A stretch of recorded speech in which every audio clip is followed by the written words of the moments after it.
and that will give me this elongated look here. But now let's do from say minus 97 lt dot xlim from what did I say, minus 97 to say minus 97 to minus 96.5. Zoom in, and there you actually can see the individual gates of the radar actually rendered as patches by matplotlib and CartoPy. So that's kind of what PyArt does, is it exposes radar data to the scientific Python ecosystem. You consider things like, you know, X-array, or you consider, you know, the base level Python. Then you've got NumPy, SciPy. Above that, you've got things like X-array. Then you've got, you know, your whole atmospheric sciences specific things such as MetPy. PyArt sits above that, really aiming at the radar world. Okay. So another couple of quick things we can do is, you know, we can plot differential reflectivity there from this radar, changing the Vmin and Vmax appropriately, so I can see some areas of high differential reflectivity. If you're a radar person, you'll understand what that means. Now what I'm going to do, actually, I'm going to get rid of CMAP function, just so you can see how we automatically do it.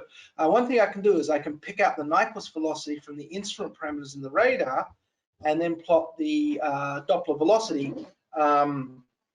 And the default color map we use for Doppler velocity is this cool warm color map from the CM Ocean package by Kurtzentanghen group. Again, this is another nice colorblind friendly map that we've picked because it goes through white at 0. So you're very easily able to pick out where that zero isotope, 0 meters per second is in your color map there. I can go up and sweep. Let's look at a very high sweep, say at, let's look at the 10th sweep. This is a research radar. This is one of DOE's research radars here. So not very high. I'm actually going through a couple of shear layers there. So we get this highly sheared, and you actually get this Doppler velocity aliasing in there. But again, if you guys done a radar course, you'll know what that means. We have some utilities in there to correct for that as well. And you can see here we're actually pointing up at 11.7 degrees through the atmosphere. So we won't go through the exercise now, but there is an error in the exercise. And I've accidentally loaded the exercise here. I've got a bunch of other radar data in here. You can say, look in tilde data, home data. Actually, automatically does it. That's nice. There's some Australian data here. Let's see if that will just work. It might not work. Newcastle, pull out that one there. And let's see if that just loads. Oops, got a little in here. And yes, this should actually be AUX.io. Dot Odom module object and equals PyArt AUX.io. What have I done wrong there? I'll work out what I've done wrong there later. I'll look at a different one. Dot read. We'll look at a different data file. Home, Jovian, data. Look at another ARM file. And let's look at one of our ones from Alaska. Oops. You're actually loading it in, and there you actually have a radar file. But if you ever see this scroll window here, left click on that and hit disable scrolling for outputs, and then it will render nicely.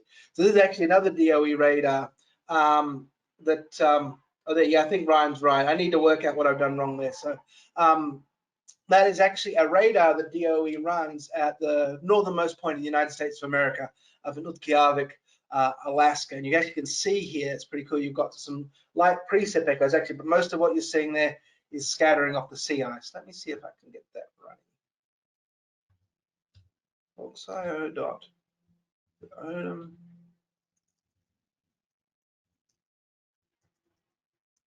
Dot That might be it there. I haven't actually tried doing this one on this bind yet, so this will be interesting. Oz, Newcastle, pick one of them there. Oh no, I needed H5 Pi. I will install that one on the next one. Anyway, you get the idea there. Okay, can folks who are still having some issues or who are not being able to follow along live, just let us know in the chat.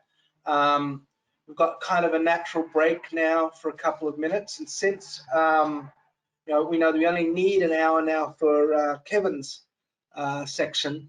You know, we might actually have a 15-minute break now. How did you set the timer before, Rex? I can take care of that. You just 15 minutes? Another 15-minute break. Sure. It should be on now. Most people should see it kind of over the screen share, but you can move it, I believe. Great, thank so you. It doesn't obscure anything. And anybody who's having issues, let us know then.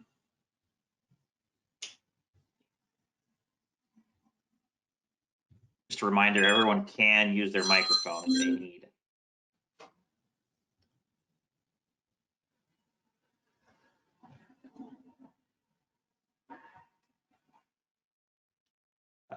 It looks like Kathy Ann Caesar has her hand raised. I'm not sure if that's by accident Cool. or if she has a question, but Kathy, feel free to ask. Excellent. Please feel free to unmute yourself and ask the questions. Oh, sorry, that was actually accidental. But if you could just type in the last choice of images you had, just to test it out. I've been able to catch up so far, and I can play with it in the 15 minutes. Awesome. So Thank you. So where did you get up to then? Or you got up to down here. So if you want to have a look at what's there, I suggest you mainly look, so pi.io.read,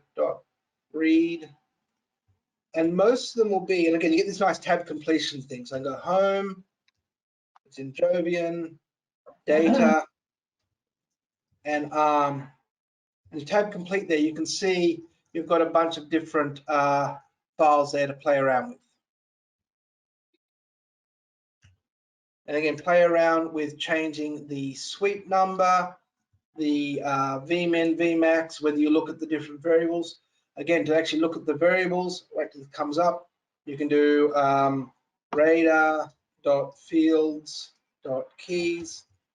That will tell you what's in there. Of course, the names will differ from things. Yong Yun An, for the data, you can either run the script, but if you look at, let me go here, and if we go to the README, what it does, the script to download all of the data is this provision.sh. So they're actually located on those URLs you see there. And I will actually grab this and dump this in to the chat. If you download them and point your local browser towards them, you should be able to read in that data. And I'm going to do a little cheat now. What I'm going to do is go to my launcher. While we're waiting, I'm going to say conda install h5pi.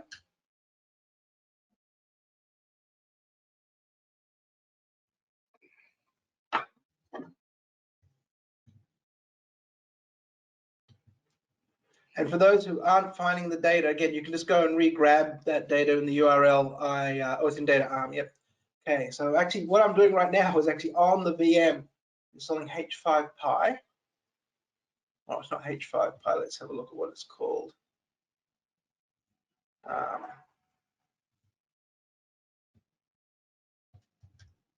Oh, I know why, because it's probably trying to get it from the main. Let's do it from Conda Forge.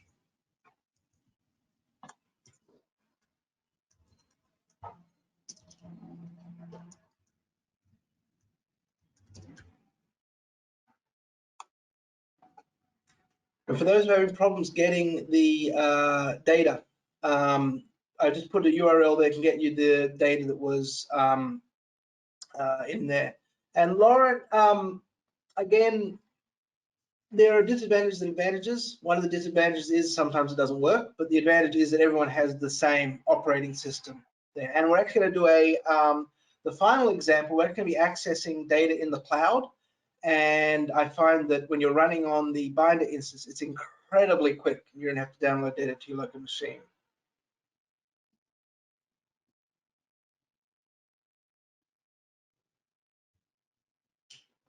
Hey, Scott, Anne had a question here about, if I get back to chat to go back up, are there online ARM, Nexrad, or international radar data repositories that can be directly accessed as we did with threads? Sorry, can you say that again, Ryan? Sure. You just broke up there a little bit. No worries. Are there online ARM, Nexrad, or international radar data repositories that can be directly accessed as we did threads on Tuesday? The answer there is yes, Anne. And it's actively being worked on. There is a tool called ARM Live. And unfortunately, and Nexrad, we'll do Nexrad next, by the way. Nexrad is sillily easy, and you'll see that in the final example here. For the ARM data that is being actively worked on, it works for many of the data streams, not the scanning radars yet. So we very nearly got it working for this tutorial, but we kind of ran into a roadblock at the very end because there was an issue with the file systems at Oak Ridge, but that's a story for another day. So now that I've installed H5Pi, what I'm going to do is restart my kernel here. And Peter's answer, we're going to do mosaicing at the very end. The answer there is absolutely yes, but wait till the end. So I'm going to rerun this. And now that I've installed H5Pi, which I must remember to go back and do in my thing here, odem hdf5.read odem h5 data, no, not data, we're talking about home, Jovian data, Oz data,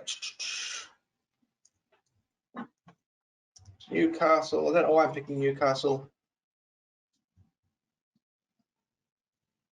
And of course, we don't have reflectivity horizontal there. Probably just called reflectivity.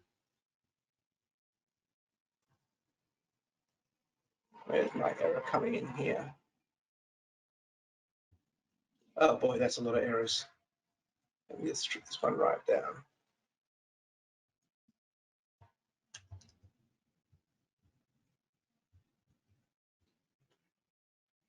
All right, I'll work out what's going on there later.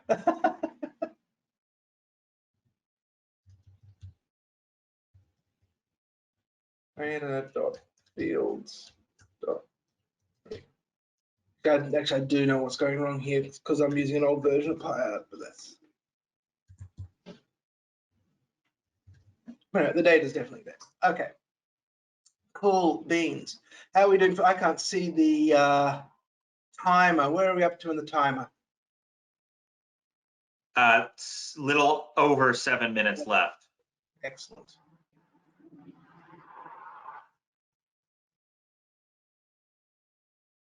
And those of you who are having a bit of a break, every now and then just go in and type a command in the binder just to make sure that it stays live. While I have you guys here, what I'll do, Google Groups. I'm going to pop this link into the chat here. We have a Google group. The best way to get help from the PyArt developers, and especially the rest of the PyArt community, is to sign up to the Google group. Because if you contact me, it's very likely to be ignored. And if you contact my developers, you're very, very likely to get help. But the problem is when they email you back with the solution, only you get to see that.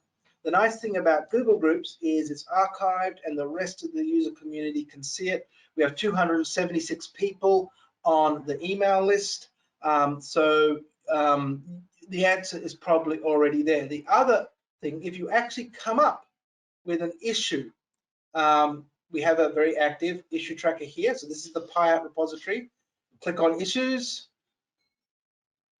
and you can see, yes, adding Python 9.8 support, all kinds of fun things in there that we may or may not get to.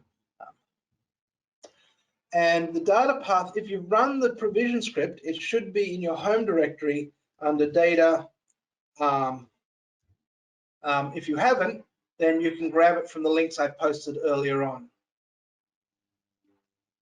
And again, with the nice thing about working in JupyterLab is I can go here,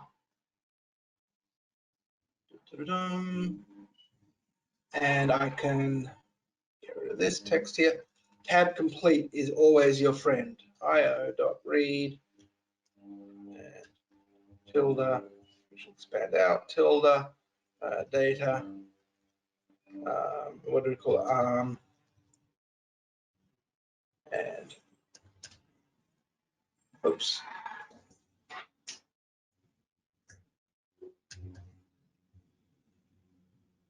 I'll repost the URLs.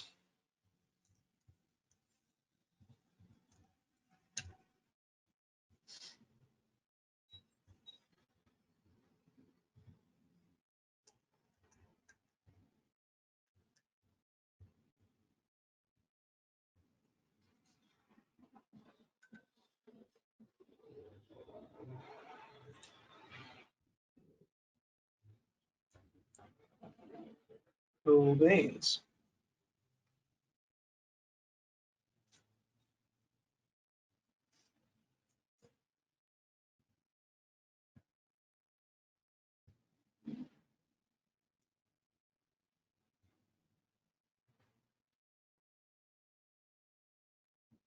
Is there any way I can see the clock, Rex? So Scott, you should be able to see it in your control panel. There should be a section called timer. Aha. Does that show? It says like 3 minutes at the moment, 3.5. I see it there. Awesome. Cool. So if someone's getting server connection errors, just try rerunning the binder, just using that button we saw before. Best to the act. Oh, yeah. Just ignore the act module. You do not need to use act for this. That was for the live tool. And someone asked about showing the National Weather Service one again. Let me just read in the right one up here. Read in my file. So I'll go down. I'll use this one here. And so I've got my plot PPI map. Just do CMap equals, and the color maps are in pyart.graph.cm. I hit a dot there, I get a tab complete. Actually, we had folks go through and basically put them all in. You've got your NCAR ones, you've got your carbone one.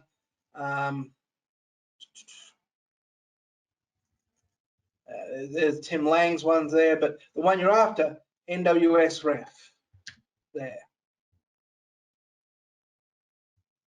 And there's your National Weather Service one there.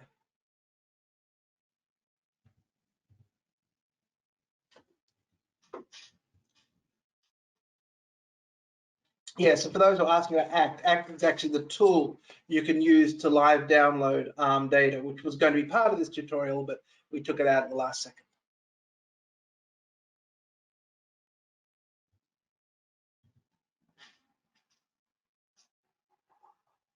Okay, so folks can check to make sure they have a binder up and running.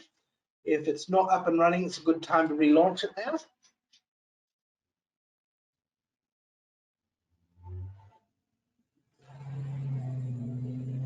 And I said there'll be a poll sent out at the end of this. I'm very interested to see what number of people we had having issues with binders, so we understand its reliability for future courses.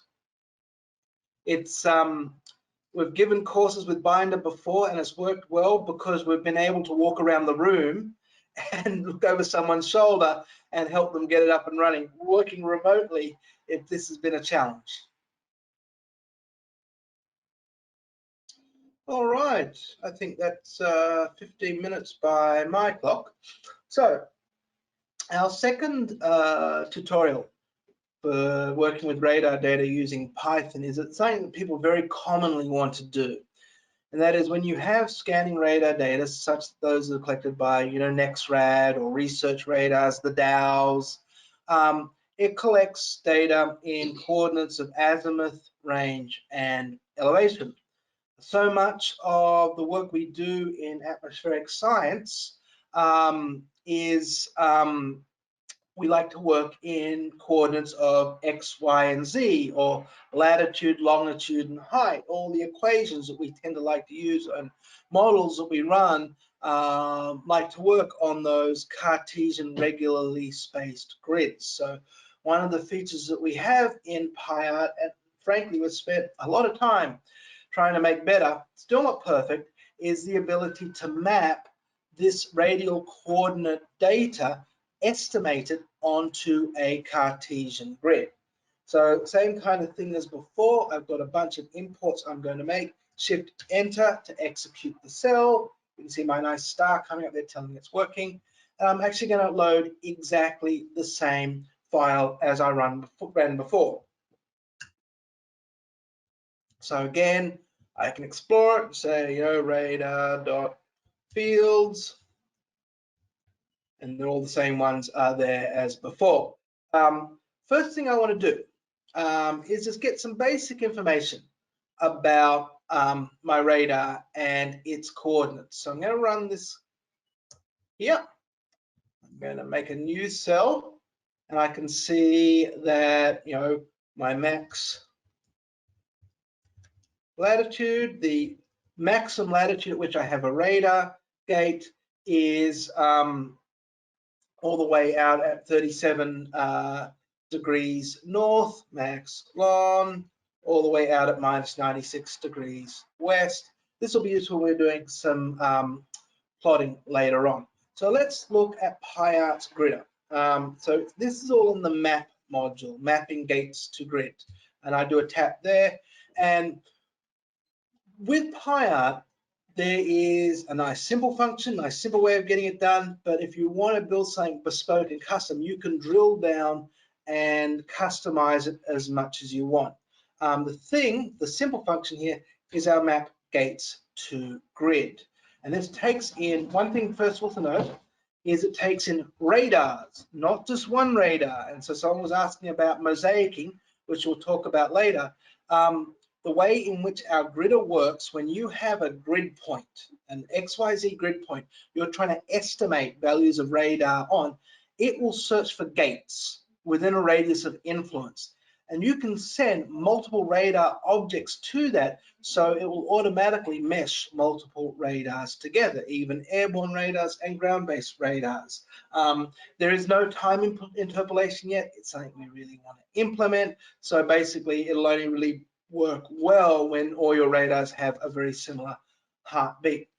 You have the grid shape and the grid limits. So what is the number of grid points in Z, Y, and X you want, and what are their limits in meters, and you can also override the grid origin. The grid origin is automatically set to be at the location of the first radar, and then of course you've got a lot of custom options here. The default option uses a variable radius of influence. I'll put some references. I need to put more references in this notebook, but there's a really good paper by Trapp and Doswell that discusses the various different ways of mapping a radar onto a Cartesian field, a method called objective analysis. And they actually go over all the different ways of constructing your radius of influence to both preserve structure from the initial azimuthal radar data, but also to minimize artifacts, and we'll actually see some nice artifacts later on. So there's all your instructions there. So very simply now, this is as simple as it is. Let's make a regular grid. This code, by the way, this block of code can take anywhere from 30 seconds to a minute to run. I want to make a grid for my radar data. I want it to have 31 height levels, 301 levels, 301 grid points in Y, 301 grid points in X. In height, I want to go from 0 to 15 kilometers.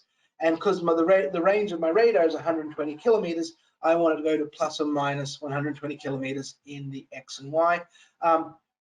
We're going to use a weighting function called Barnes2.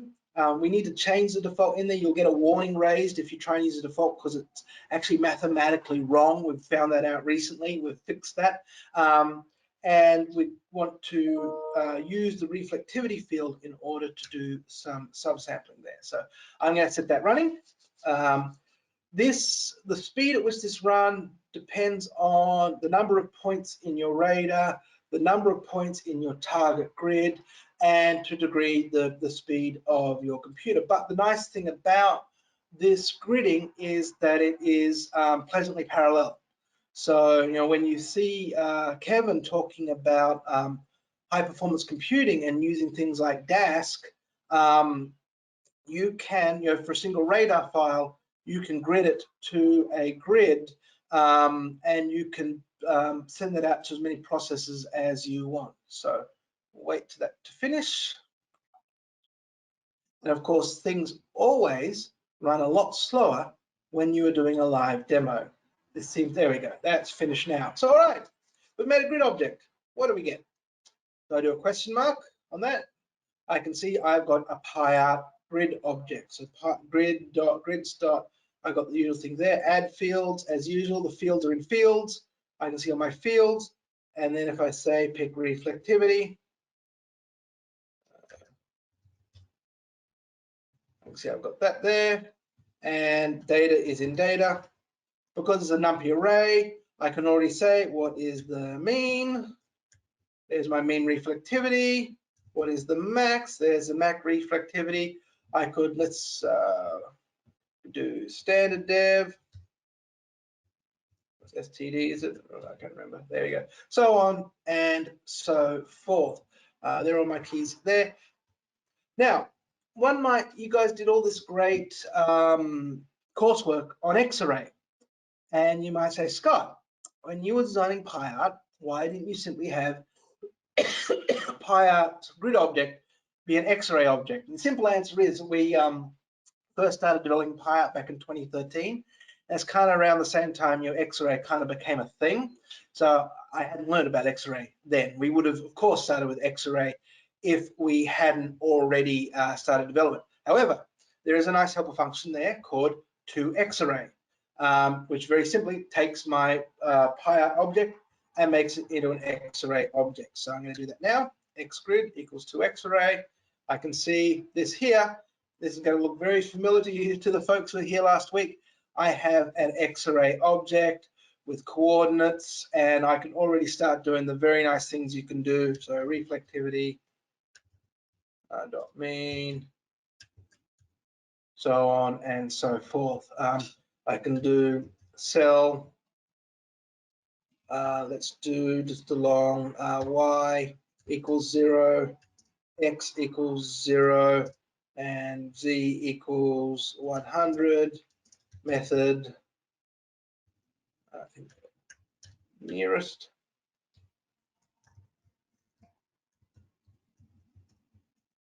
And there you go, there's that reflectivity value at that coordinate point here. And so on and so forth. Also, the nice thing is, and there we go, mean, I'd already done that one there. So there's mean, I'm gonna, oh, by the way, this is actually returns a 4-dimensional grid. So time, height, y, z. Nice thing about that is once you've gridded up a whole bunch of different time steps from your radar, it's very easy to concatenate them into one file. So there is a slice along z equals 500 meters at time equals 0. Gives you all the nice information there. And because this is X-array, this has all the nice plotting in there as well. So plotting is very, very simple. .plot.p color mesh. I pass in PyArt's colorblind color map there. -6 to 600, and we get this nice, very simple, not map aware, but plot of our gridded reflectivity. So there we are at 500 meters. I can play around with the height there. go up in height. There's 1,500 meters. See, we've got a big wheat silo just to the northwest of our radar in Oklahoma. So we get some pretty juicy beam blockage there. Let's go up to the middle of the atmosphere there. You can see those rings. That's a gridding artifact coming in there, but you still get this very nice structure of the upper storm there. 10,000 meters, 10 kilometers. You can see some overshooting tops there. You're getting into where there might be some updrafts. Then right to the top, let's go to 1,400 meters there. And then yes, we're actually above the storms now. So we're already getting that nice three-dimensional structure from the radar by estimating it onto a grid. So for instance, one thing we can do is actually plot it on a map here. So now I'm actually creating a projection and passing that projection along, making an axis with a projection. You guys covered this earlier on, and I'm passing this axis along to, actually I'm not yet, actually just pick the axis onto X-array, and it's plotting it on there. So let me just go here and make this disable scrolling, and I can now see it nicely plotted on a map, right, for me to put other map layers on there. We're going to be doing a lot of talking about that and making some really pretty plots later on in both this lesson and the next lesson. So I've got this really nice vertical structure, but I want to be able to visualize that as well. So the way we do this is I'm going to do a select, but instead of doing the select along the z-axis, so constant height, I want to do it in constant, in this case, longitude. So this will be a slice along a constant longitude going through the origin of the radar here. Again, picking that only time we have, which is time 0, plotting it, and using the Holmier color map and plotting this slice here. And there we have a nice slice through our radar data. My eye can already pick out the bright band there where we have water-coated snowflakes giving us that increase in reflectivity, some convective cells here. Of course, we've got the cone of silence where the radar isn't scanning above there. You can see, you've got some gaps there. The gridding is incredibly tunable. And when you're doing your gridding and picking your radius of influence, you're really optimizing between, do I want gaps between my rays, or do I want to overly smooth things out there as well? So little trick here. So there was a Twitter thread yesterday on how to be able to do nice slicing along longitudes and latitudes rather than across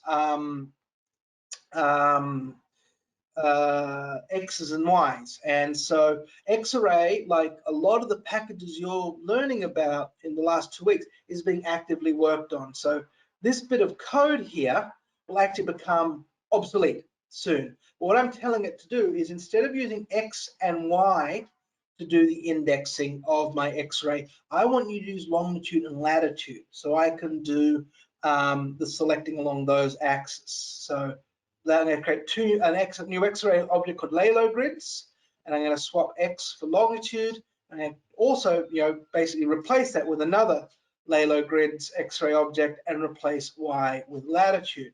So now we're actually going to do some fancy stuff. I'm going to make sure I get my projection exactly right by pulling the projection information out of PyArt's grid object that uses, and I can actually, let me just actually pop that in there here. So if you look at grids.projection, you can see it's azimuthal equidistant there, and it has lat long and lat 0 there that I can pull out, and I can create a nice projection that is true to the projection we did the gridding in. So creating a new projection for Carter P, azimuth equidistant, central latitude, central longitude, creating a new figure using, actually this is, I have not replaced this data yet.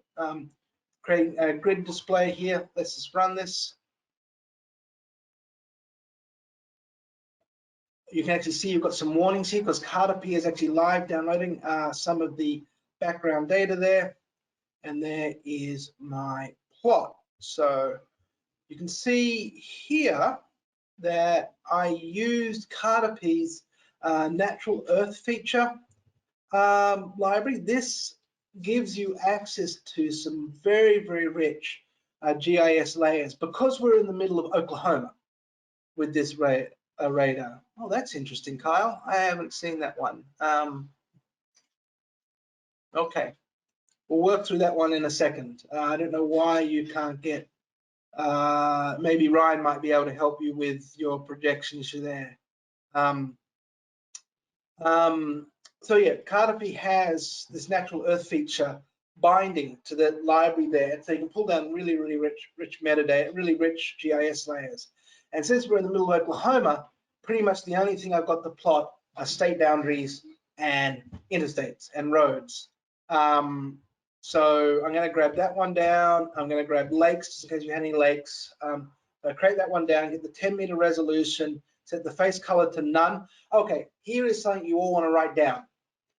In Cartopy, never go like, or actually most things, never go like this, because that's just telling it to fall back to the default. This, if I remember this, this saves many hours. Make sure if you want to make the face color none, make it a string and type in none. Write that down, commit it to memory. That will really help you in the future. And I'll show you the difference between, you know, that and something else. So if I run it like this, you can see we've got that. If I actually go and make it a face color, let's say make it also black. Let's make it purposefully bad. You can actually see it's tried to color between the different roads there. It's thought that it's actually a solid layer there. And so you've kind of got this very, you know, abstract art version of the roads throughout Oklahoma. So let me go back and make that none. Let's increase the alpha, for instance, and make that, you know, 1.0.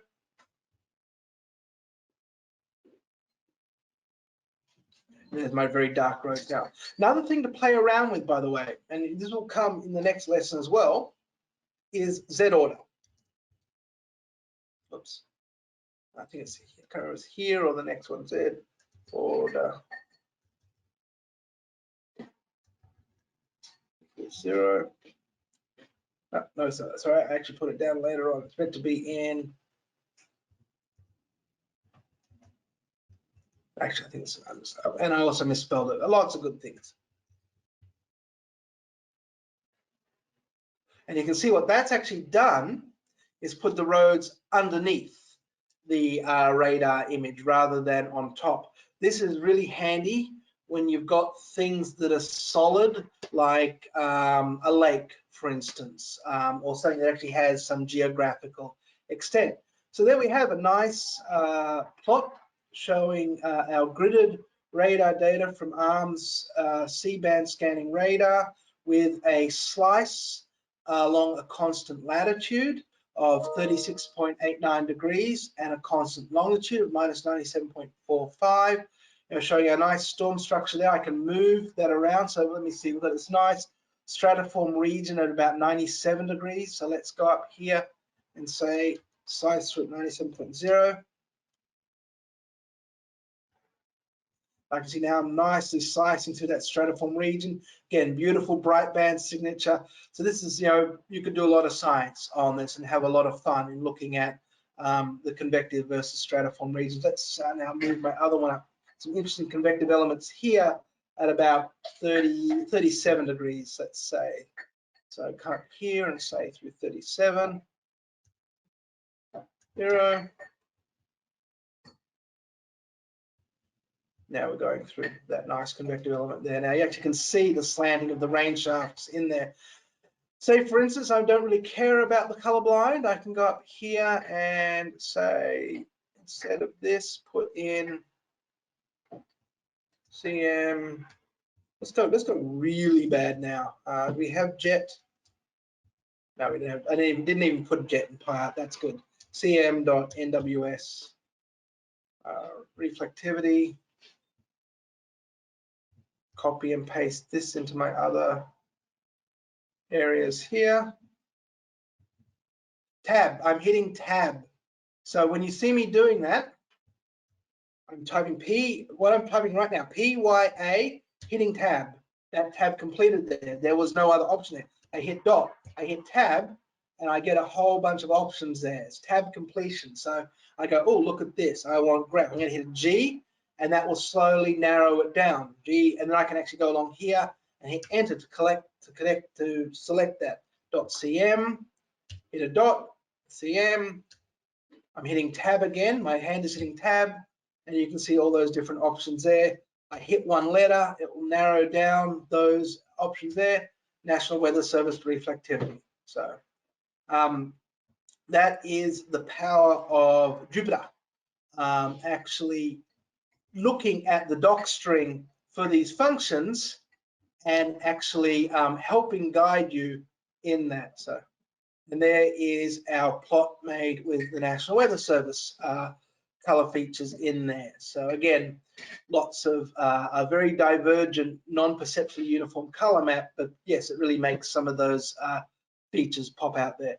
Mike, did that answer your question there? Are you able to get the pop-ups coming up in your instance? Okay.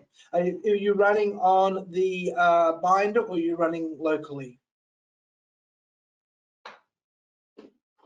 Okay, that's interesting. I am sorry, I do not know why that's the case. Maybe someone can help you with that in a second. Okay, so that's it for the gridding, mapping to a Cartesian grid portion of this. I'll say let's put another 15-minute timer on that will allow, so Dave, there is, and maybe I can do some live coding here, there is a PPI to RHI function in PyArt that will make a synthetic RHI out of a PPI. While we're having the break, I'll try and do some live coding and we'll see if we can get that working. So 15 minutes, if you're having issues with anything, please let us know we'll get going to it. And Jonathan, it really depends on whether you're using Jupyter Notebook or Jupyter Lab. Let me have a look here. I can let you know if I go to my other, let me go to my local version, which should be running here. And this is me running locally on my machine now. Go to introductions like this. I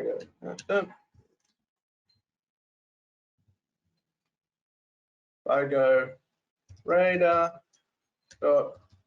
Yeah, so I do get a version running on my local thing. And no, Dave, there isn't one between two lat long pairs yet, but there has been some work on that. We're still working out the best way to do that. Anyway, let me have a look at, so if I go, yes, new radar equals pyr dot, was it common? Yeah.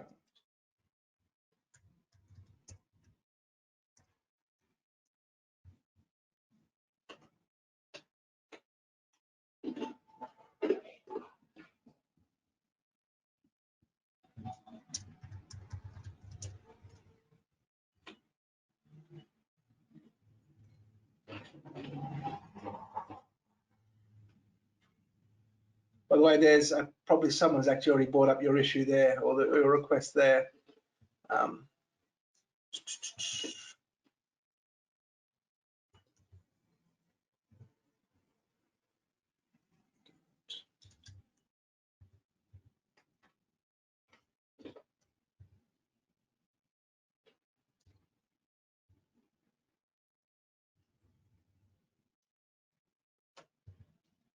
I don't remember where I put it.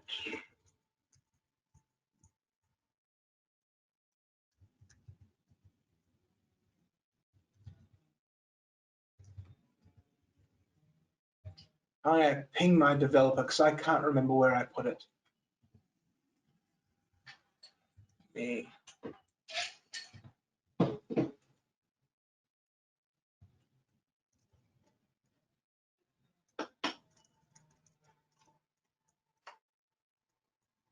But it was in util.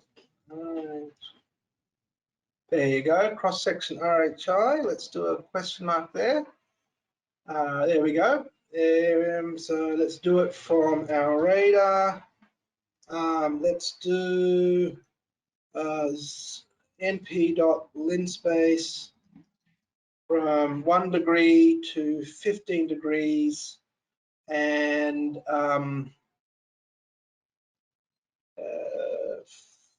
16 elements. And now I can do my display equals pyart.graph dot radar display, new radar, and my display dot plot RHI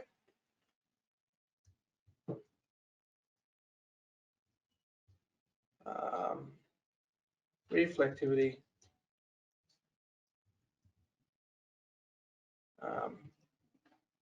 oops, that's right, no, I did that the wrong way. Let's say do a long 0.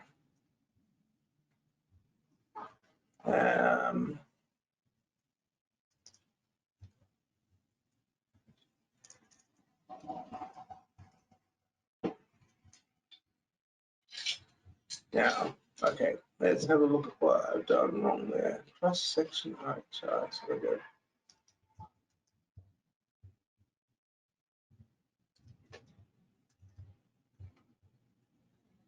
Okay, that wasn't the one I was looking for.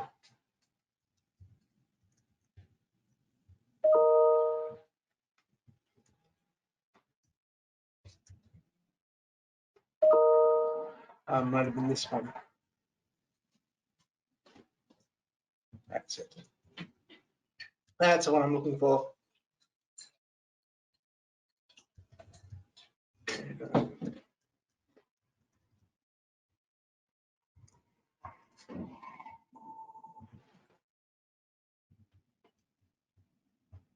There you go. There's your synthetic RHI there. We do v plt.ylim from 0 to, let's say, 15 kilometers, and there's your synthetic RHI. So, yep.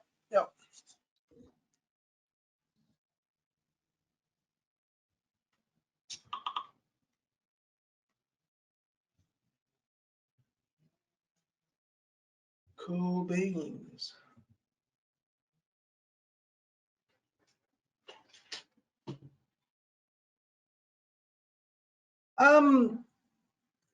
Saranjit, there is another toolkit that's actually come out of UIUC from Nesbitt's group, where they actually have some support for that. Theoretically, we could, because it is just a radar, it'd be kind of like a time height radar, but as you know, there is a lot of complexities, a lot of very specific things about working with trim and GPM. But if you check out, I'll actually look at that. UIUC Python GPM. Yeah, Randy Chase, he's the guy who put it together there. I can't remember exactly what his one is called, but I'll look in there quickly. He had one in there, and I'll look that. Ping Steve. He'll point towards Randy's stuff. So, and Kathy, can you just elaborate on your question there? The cut you're talking about, this one, oh, up there.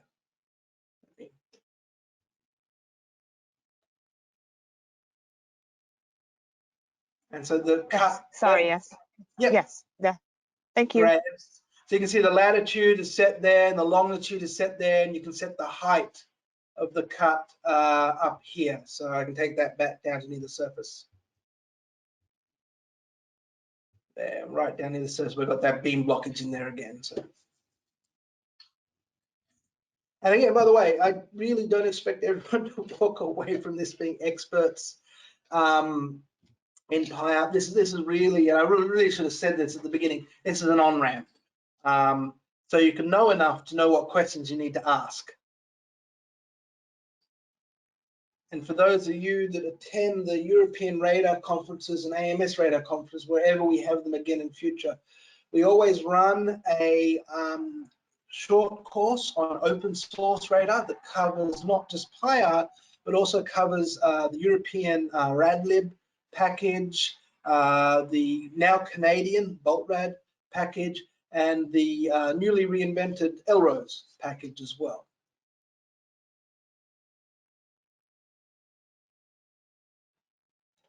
And it's nice that Dave mentioned CSU radar tools in the chat there.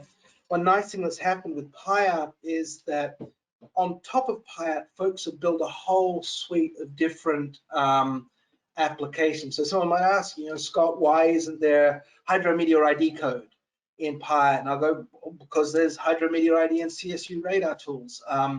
If you go to Open Radar, oh, actually, it's Google Open Radar, GitHub. Open Radar is a group of us who kind of collaborate, and I think it's Open Radar GitHub.io. Open Radar GitHub.io.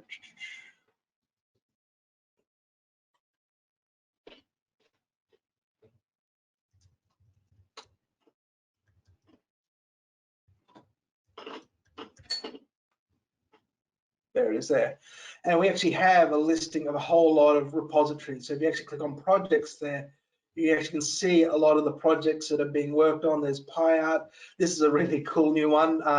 PySteps, which actually is based on a lot of work by Alan Seed and co. to do precipitation nowcasting, BoltRad, RadX, so on and so forth. MMPy, which is all, again, stuff from Tim Lang, Multidop, so on and so forth. So lots of good stuff there. So this is an important bit for the next part of the and final bit of the PyArt tutorial, and that is this one uses some resources. So what we're going to do is click on this stop button on the Jupyter Lab. If you're working on your own computer at home, you should be fine. These instances don't have swap space, so when you run out of memory, it's all over. So I'm going to click on this stop button on the side on Jupyter Lab, and I'm going to click, and first I'm just going to close these tabs here, and then I'm going to hit shutdown on the two open notebooks. And you should see down here where the memory is listed, that should free up a lot of memory and allow us to have enough memory on our virtual machine to do the final exercise, which is a fun one. So I'm going to go back up to the base directory here by clicking this folder, and I'm going to double click on cloud examples now. So the first two things we did was really and I'll repeat in a second, Kathy, were an introductory exercise. Now we're going to look at a really fun application. So what I did is I clicked on this button here, this stop button here, and under kernel sessions, I actually had two kernels listed, and I clicked shutdown, like I'm going to click here on the terminal thing here. So make sure all that's cleared out, and then you should see down here where it says memory, that number should be nice and low, well below 1 GB of memory taken up. So now I'm going to click on the folder. I go back to the base folder here by clicking on this thing here, but I'm already on the base folder, and I'm going to double click cloud examples. This is an example, we're going to look at of working with radar data in the cloud. So for those of you who are on the Pangeo binder instance, data is never going to hit your machine at all. For those of you working at home, it's all good. It'll just be pulled down your local machine. So if your significant other or child is video conferencing right now, they may get upset. But I'm on the cloud, so it's all good. Okay, so the title of this one is kind of the everything soup. This is, so we're getting towards the end of the whole workshop here. And you've gone from typing something in a prompt to, oh, how do I use Jupyter, to learning an X-ray, then to something like Matplotlib, but then also MetPy as well. And now we've been learning about using PyArt, working radar data, and we're going to throw the whole thing together here to make an application that will allow us to really visualize and interact with radar data and metadata. So because we're near the end of the lesson, our imports are getting pretty catastrophic here. So we've got a whole bunch of imports here. Nexrad AWS is a cool little package someone put together for working with Nexrad radar data on Amazon's Simple Storage Service, or S3. Temp file, really handy package. If you have a bit of code that you are, say, grabbing something or scraping something off the internet and you don't want to have to worry about file management, you just want to put it into a file somewhere so you can read it back in, temp file is a really nice package. Actually, I can get rid of SHUtil because I don't use it. OS allows you to work with the operating system. PyArt, we know and love. Then we have some utilities that are actually in the core package for using, yes, Nexrad is the US National Weather Service radar network. Weather Service, FAA, and Air Force. Matplotlib, we know and love. Cartopy, MetPy, and Siphon, all those fantastic Unidata tools. One final package here, PyTZ, for working with time zone aware date times. So first thing you want to look at is I've got found this great new tool called Nexrad AWS. We know that the Weather Service, Unidata, and Brian, correct me if I get my wording wrong here, Unidata and Amazon, they signed a cooperative research and development agreement, but actually this was, gosh, I want to say about 6 years ago, where they moved a lot of Nexrad's 1 petabyte archive onto the cloud, onto Amazon Web Services, and made it free and easy for everyone to access and use. So no more mucking around with ordering, you can just access the data. So someone went and put together this Nexrad AWS interface package, and we're going to start playing around with that. So this notebook is actually put together in a slightly different way. It's put together in kind of an exploratory fashion to how I was coding when I was coming up with this. So I'm like, okay, I've got this new package, I want to see how it works. So first of all, I'm going to make a temporary file, and then I am going to, yes, then I'm going to open a new interface, and I'm going to get all the scans. I'm going to get information on all these scans that are available for the 8th of August in 2020 from the Chicago WSR. Oops, I better actually do my imports first. WSR 88D. Whole bunch of warnings where MetPy is downloading some data. Okay, so what have I got here? So let's have a look. Scans. What's in there? Dots. What's in there? So the scans. Let's have a look. What is it? So it's a list. So scan 0, for instance. Like, see, I got an Amazon Web Service Nexrad file. I'm going to make this into something else. So A equals, so I can query it scans 0. So now I can say A dot, what's in A? I get the radar ID, I get the scan time, I can get the key, I can create a file path, all these wonderful things from it.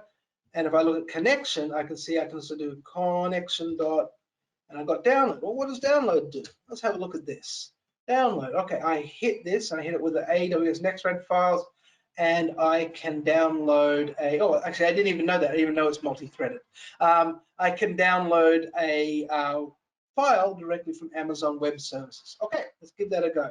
Let's download 5 files from that day, and let's download it to a temporary location there, right? So I create a temporary location here, and I say, I need to, looks like I might need to slow down. Looks like my words are getting ahead of my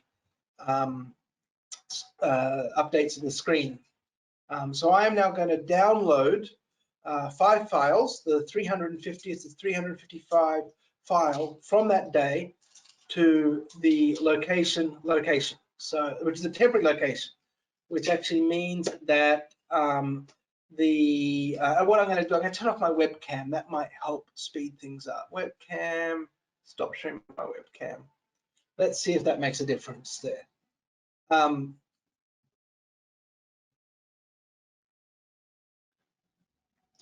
So, Brian, can you just let me know where I'm up to? Is it even sharing?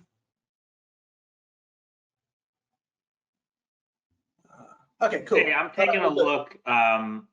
Yeah. I'm not noticing. Turned off the webcam, so that should help there. All right, so I've just highlighted. So highlighting location, unhiding location. Excellent. Good. So the nice thing about using temporary files and temporary locations is that again, your operating system will clean up all those temporary files when it's through its own garbage collection process here. So I'm going to download 5. The request go back to A equals scan 0. Okay, all right. So what I did here, I just said, because I want to query what the object is, I said A equals scan 0. So then I was able to say, well, what is in A dot? I hit tab. When you see that menu coming up, that is me hitting my tab key there. And I can see I've got all this nice information here, such as scan time. What's that? Well, it's a date time object, which is pretty cool. So I can say, what hour was that collected? I can see it's collected at hour 0. What minute? Collected because it's the first file there, so it was the first of the day. What year? In 2020, which is all nice. So, okay. I also want to use this connection object. So con, I can query again. I'm hitting, this is me now hitting my tab key. Oh, I can download, I can get available days, available hours, available scans in range, all kinds of nice things. So what I want to do, okay, cool. I have all this information about the holdings from the Joliet WSR or the Joliet WSR 88D, where they are up on Amazon Web Services, but I want to use PyArt and I want to examine these files. So I'm going to download 5 files from that day randomly, I don't know, maybe through trial and error, picking the 350 to 355th file, and I don't want to have to deal with remembering to delete them or play around with them. So I'm going to download them to a bunch of temporary files. And that is this temp location object of temp file there. All right, hit enter. Nice thing is I'm up in the cloud, so things are quick. It's going from Amazon S3 to an instance running on Amazon EC2. So everything is good. And those, the smart guys that can deliver you a pack of freezer bags in one day through Amazon Prime, they also know how to write some pretty slick code and pretty slick data informatics systems that shards the data and makes it very easy to work with. Okay, so I have 5 files downloaded, temporary files. Well, PyArt doesn't read in these MDM files, so just ignore them. So I need to chat to Ryan about what's actually in them. So I want to load that first file there, this one here. And it's as simple as load file.success, the first file, the file path, radar.load. So what do we got here? This is a PyArt radar object that we know and love. So easy to work with. What's the latitude of the radar? I can see it there. There's the longitude of the radar. I can see it there. All the very same things that we had when we were working with the ARM radar data looks exactly the same as when we're working with the Nexrad radar data. That's the philosophy. It's all in the data model. We can get all these different formats, get them into that same data model. We can then hang applications off where people really don't care where their radar data comes from, and your plotting just works. So I'm going to make a figure, a 10 by 10 figure using the Platte-Curie projection. I'm going to make a radar display. I'm going to put some lakes on there because Chicago, Lake Michigan, put it at the bottom. Plot reflectivity from the 0 tilt and with a range of -8 to 64 dBz. And as was pointed out in the chat, of course, there is one whopping great big feature there. Some nice running rabbits in there as well. Beautiful bookend vortice there. Yes, that was one heck of a storm. One of the very rare instances I went to my basements. Usually I'm the guy that's sitting up the top waiting for the tornado warning to expire, but we actually said, yeah, well, let's go to our basement this time. I can also, because this is a matplotlib object, just go plt dot xlim. Where's all the action happening? I say between about 89 to 87.5 in longitude. 89 to 87.5 minus, got to get your minuses. And the latitude where everything seems to be really going off between, let's say, 41.5 to 43. plt.ylim from what did I say, 41 to 43. I can always zoom in later. Let's see if a miracle happened and I managed to live code. And yes, by the way, this is if ever you're looking at the Chicago 88D, this is always a really cool feature. Everyone can see that line, that straight line that kind of goes out. I'll give you a hint, right where that line intersects the shoreline, that's where Chicago downtown is. So what you're actually seeing in this line is the reflection of the radar pulse hitting Sears Tower, going back, hitting the storm. So it looks like there's a line of storms actually coming from behind Sears Tower. Of course, the 88D is actually where that, oh yes, it was a line, where that, where the radar actually is, that's the blind zone of the radar. Now, of course, if you're a weather weenie like me, you're looking at these shapes in the derecho coming through, you're going, yeah, that looks really suspicious. So let's have a quick look. Let's look at the velocity. Now, of course, when we're dealing velocity, we don't want to look at 0 to -8. Rough guess that the Nyquist is about -20 meters per second to 20 meters per second. Oops, actually, I don't want that's tilt I changed there. 0 -20 to 20. And, oops, here's a trick. The 88Ds don't save velocity on every tilt. So let's go up one tilt. Very simple code to filter that out. And actually, when you're gridding it, it doesn't matter at all because everything's masked. So yes, and someone said multiple QLCSs on that line. You can see right there up just in from Kenosha right across the Wisconsin border. We've got a beautiful tornado vortex signature there. Yes, that was quite a day, more damaging than many of the hurricanes we had that year. But anyway, so that's some pretty cool weather geekery right there. Okay, I've got this really nice bit of code in Nexrad AWS, but what I really wanted to do, I want to select a radar and an exact, not just date, but time, and be able to automatically download any case I ever want to look at because I'm that kind of geek. So you kind of saw me interrogating the radar of the scan time before, and I can see I can actually get this date time object for each scan. So here's a little takeaway for you now. The difference, most coders, we have this really great tool that we use. It's called Google. And what we do is when we want to do something, we Google it and we click the first Stack Overflow link. So I'm going, all right, I have this list of date times and I want to find the closest date time to where I want to pick my radar from this list. So I open a new tab and I go find, and I've already got it, find closest date time to a given date. And there is, my solution right there. You find very few people write code from scratch. Most of the time, you find other people's solution and adapt them to your needs. So there is my code right there. Don't ask me what it does. I'm not very good with lambdas. That is kind of where, I talked to Ryan and Damien about lambdas. That's the thing. All I know is I tested it. It works. This, given a date time, a list of date time, and a date time you're searching for, will return the location of it in that list. So actually, will return the date time of it in that list. So it almost does what I want to do. But what I actually want to do is use index here, times.index, to pull it out. So this bit of code you see right here, I know that, again, from trial and error and having this not work, that every now and then Nexrad AWS, the code doesn't work and it returns a none instead of a date time, and it crashes my code. So this bit of code here, what it does, first of all, this is a Python generator object. This makes a list, but it makes a list using a loop.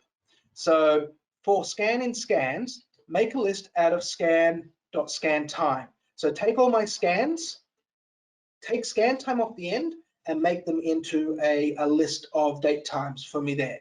So Python generator, these can get you in trouble if you try to be too clever, because it actually drastically reduces the readability of your code.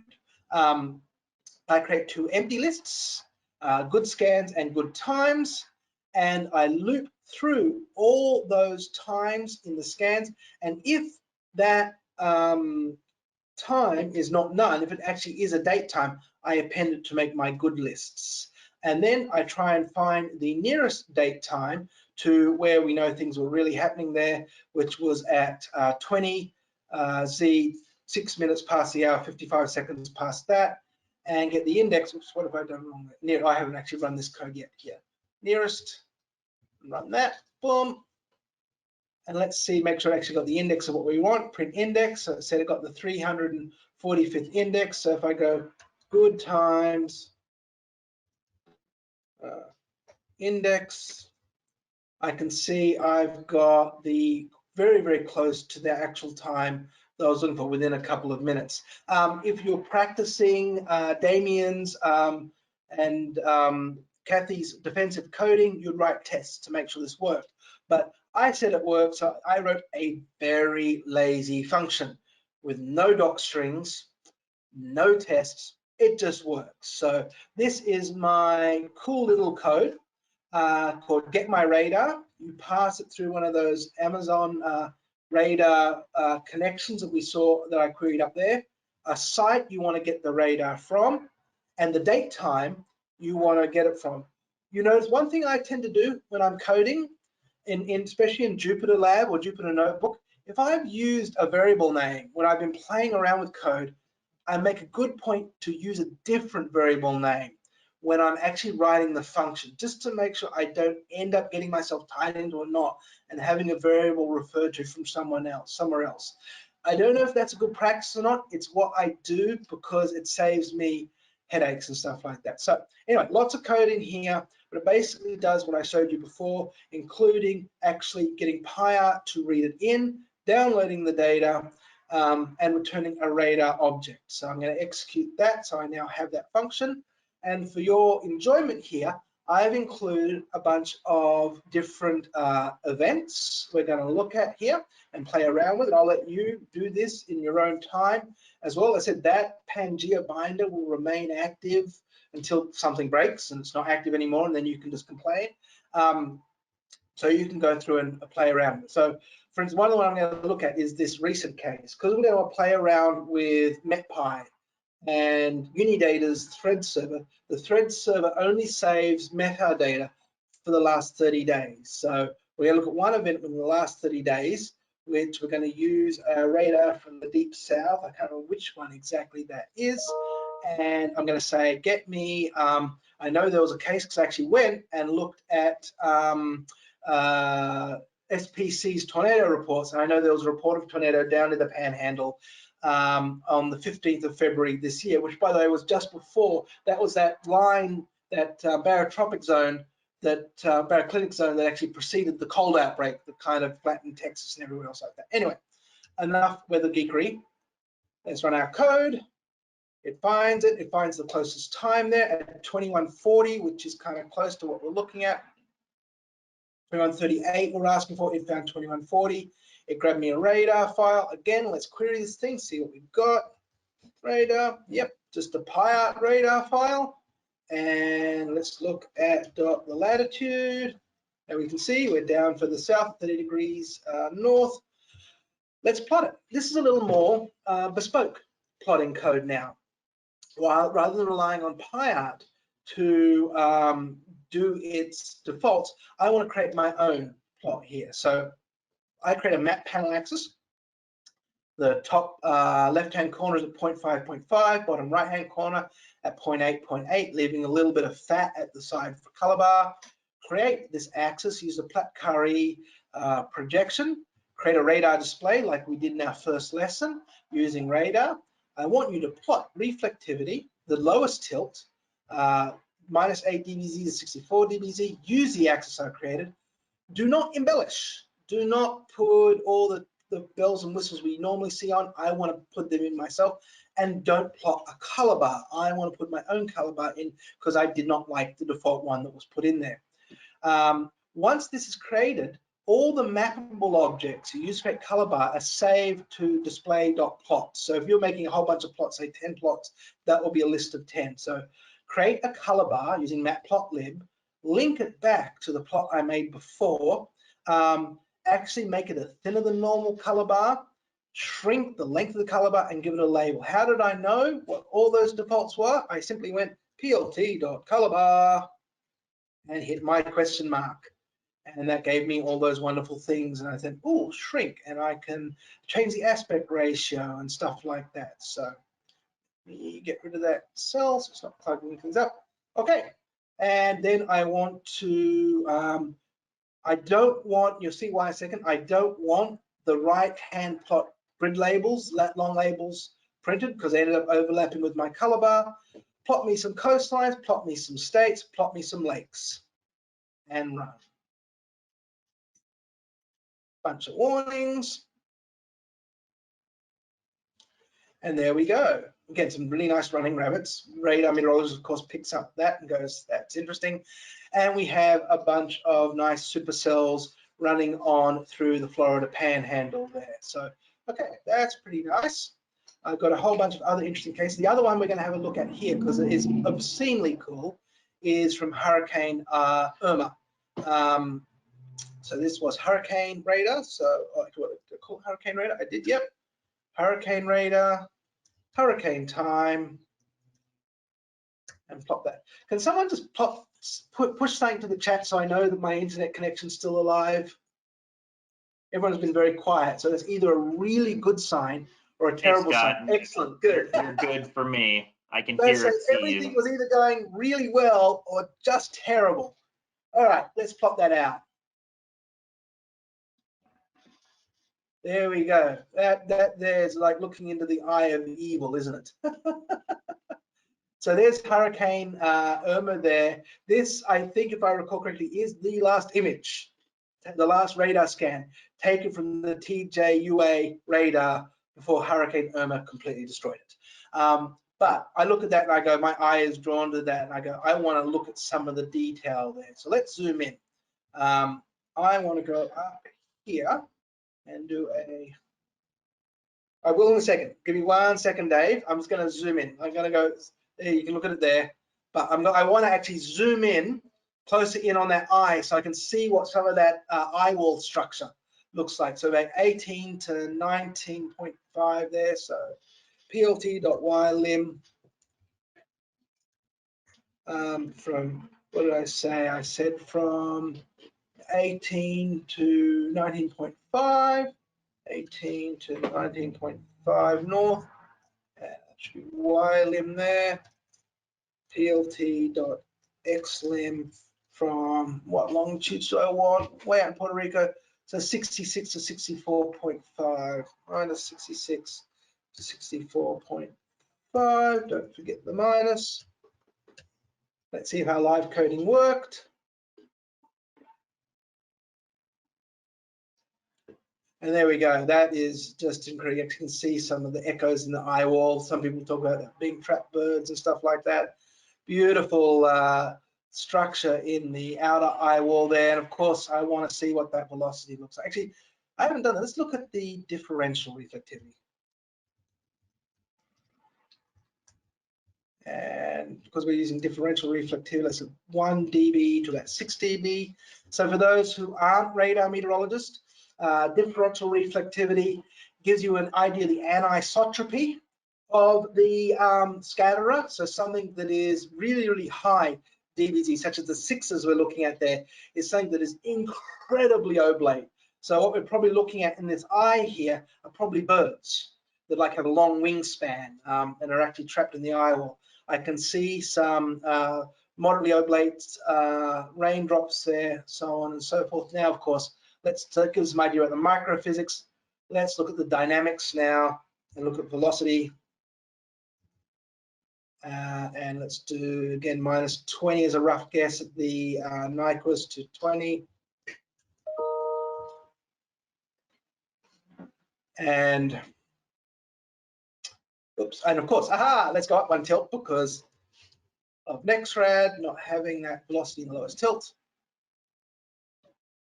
And boom, and we can see, you know, all kinds of aliasing, but this beautiful dipole structure from Hurricane Irma. Beautiful, but terrible at the same time. Okay, so I will leave it for an exercise, probably in your free time. I've put a nice map of all the Nexrad locations. And as you know, some people have already been texting or messaging me there. You can pick just about any radar, anytime, and go and work. If you come across one of those MDM files I pointed out before, it will break. I haven't put any error checking there. You can add that yourself. But this is a wonderful tool for those of you who are in academia for teaching. I love having all this data on the cloud because it means that you can just pass someone off some code or a binder instance, and they can just go and explore to their heart's content there.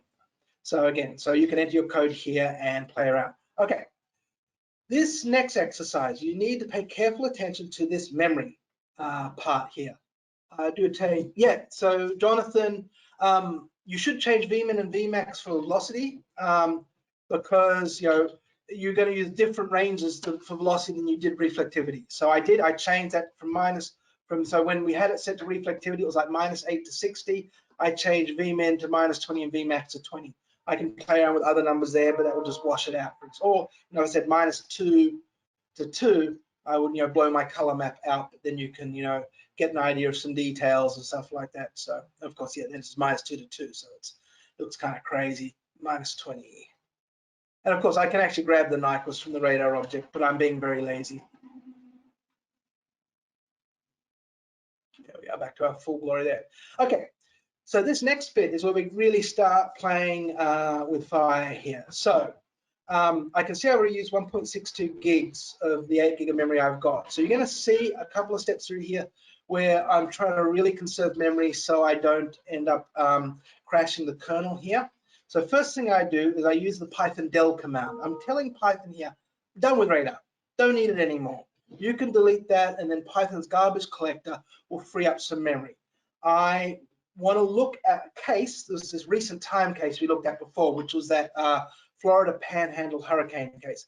You also notice, as well as the time zone aware date time, I'm also going to send it a time zone naive date time. NetPy throws an error when I send it a time zone aware date time. And now what I'm going to do is, someone asked earlier on about can PyArt do mosaicing? The answer is yes. As we said, if we send it a Python tuple of radars, it can mesh them together. So I'm going to get a whole bunch of radars that are around that radar from before and download them. So run that cell there. That will delete the radar we were playing with before and give me 3 new radars, KEOX, KEVX, and KTLH. 1 downloaded, 2 downloaded, and 3 downloaded. Now again, to conserve memory, I'm going to first look at what variables I have in my radar files. And you see, I've got a bunch of things. One thing, it really doesn't make any sense to grid radial velocity when you're doing a mesh grid, because different radars are looking at hydrometeors from different directions. So it's kind of crazy stuff. And I don't really want platter filter power removed or differential phase or spectrum width. So what I'm going to do to conserve memory is pop them out of my radar objects, and then the Python kernel will just get rid of them. So run that, and I go from 3.7 gig down to using 2.75. It's not a huge reduction, but that will actually help us later on when we do our gridding. So this is a very, very brief introduction to PyArt's gate filter object.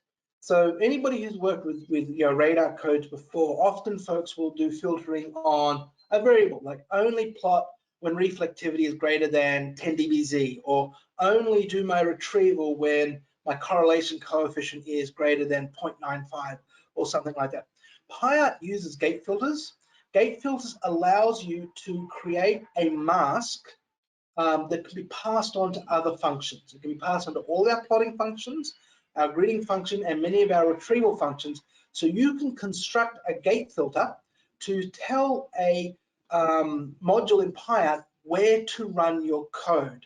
Today, I am using a gate filter to speed things up and conserve memory. And I'm going to say create a gate filter for each of my radars and exclude gates where my radar is masked because I'm below the signal to noise ratio, or when I might have any nans or ints or stuff like that, that's exclude invalid.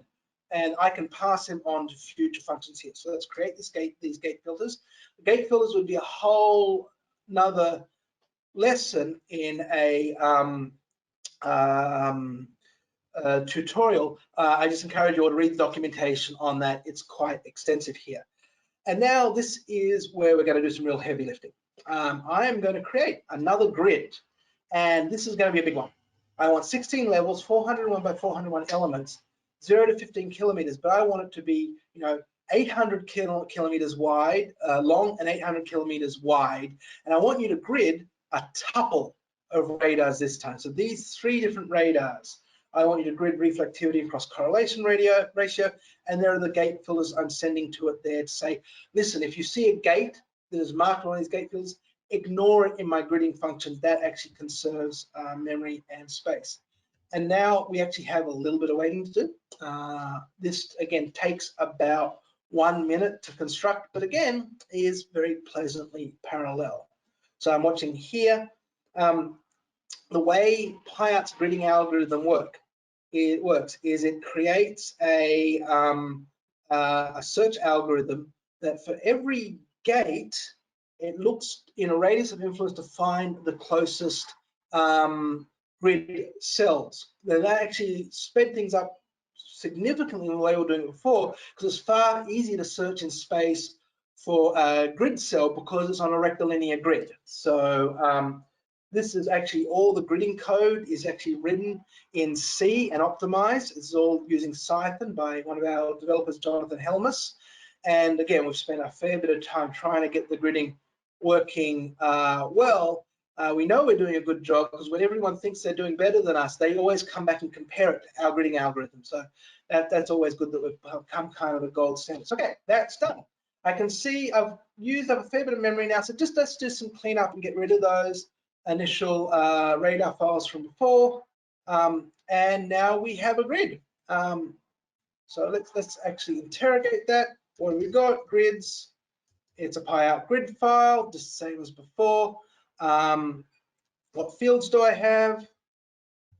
I can see I've got reflectivity, and I've got, if I go down, actually let's do fields.keys. And I can see I've got reflectivity across codes. I've also got radius of influence. And this will allow me to see what radius of influence was used for each grid cell. So really handy to kind of see how optimized your radius of influence code was.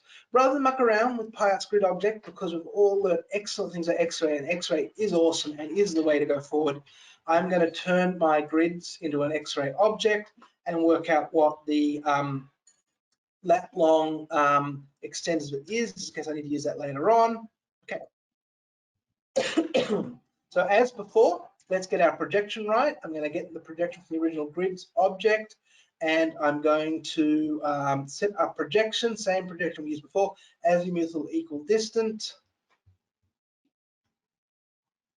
And as we did with the grids example before, I'm going to create another object called latitude longitude grids that will allow easy slicing between the where I can actually use latitude and longitude in my select method to do those slices along those X and Y directions. I'm going to create a figure, and I create 3 panels as we did before, one for our map, one for our X cut and Y cut. I'm going to plot the map. I'm going to create an axis with the projection for our map panel axis, and then I'm going to plot using X-array the reflectivity along that horizontal, that map slice at 3 kilometers high, use my Holmeyer rainbow, create put coastlines and lakes on there. I'm going to create another one which will have no projection on that because that's going to be my X slice, which X-ray is there, and another one here with my Y slice, and play around with some limits as well. Actually, let me get rid of them because I don't want the limits on there yet. I obviously accidentally left that code back in there.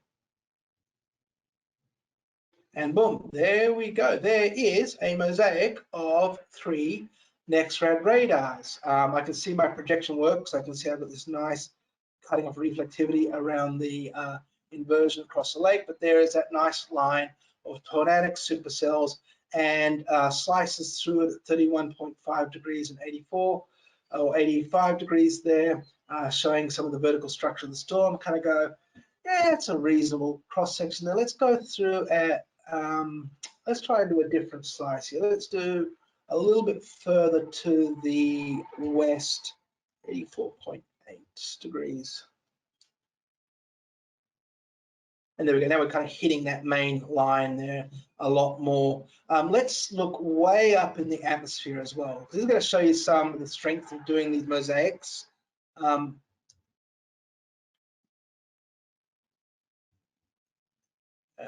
Let's go even a little bit higher. That's 5,000 meters. Let's go way up to 10 kilometers.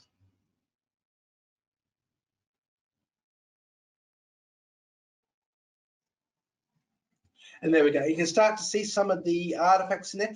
But the nice thing is, because you have kind of these intermeshed beams with those nearby Nexrads, kind of automatically infills across them. Peter, sorry, you asked a question in private message. I'll answer it publicly anyway. So mosaicing, I like to mosaic from the azimuthal data because you've got the most information preserved in your azimuth. Yes, you could mosaic, you could create multiple grids and just merge them after gridding.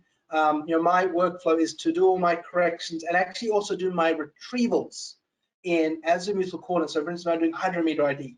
I like to do that in azimuthal coordinates and then grid in grid all that data. But when it comes to discrete objects, there is a methodology that doesn't use RIO. We also have a nearest neighbor that will actually just find the nearest value to it. So we have methods for gridding hydrometeor ID or anything that is discrete in the end. So anyway, I'll leave that to you guys to play around with exploring through that nice grid we created.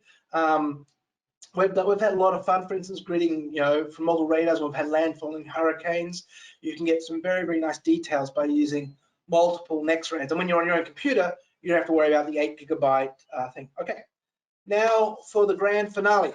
Let's take a lot of what we've learned this week, and you're going to see a lot of code. And again, this comes back to what I was saying before, is that most of the time when I'm writing code, actually doing my paid job, I don't start with a blank page. I go, oh, Ryan made a really nice notebook the other day where he showed plotting metadata and model data on top of the satellite image. I go, that's almost all the way there. So I'm just going to cut and paste Ryan's code, which is going to look really familiar here. So again, setting up my projection, opening up PDS catalog, opening up the threads catalog there, and grabbing an hour's worth of metadata, seeing what we've got there. I've got this IO string object.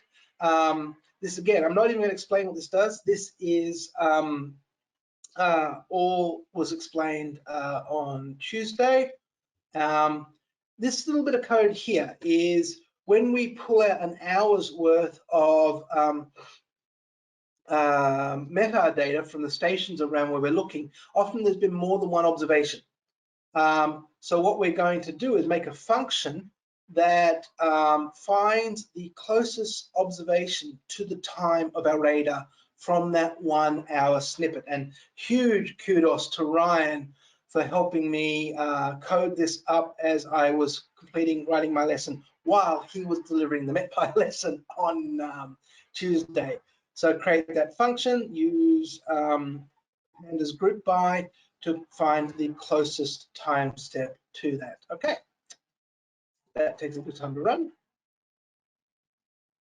And finally, this is the final step here.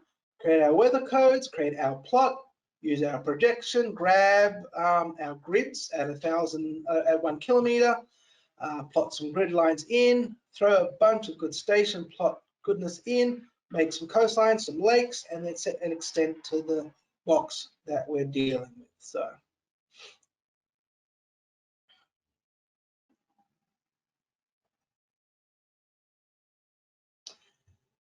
and that is the rewards of our work there. So we have gridded Nexrad data with station plots and weather reports, You can see the, it's kind of cool here. I had a lot of fun looking at this because I can see that really nice Arctic cold air coming in from behind the storm. I can see, you know, the spreading moist air. You can see it's almost saturated out in front of this line here.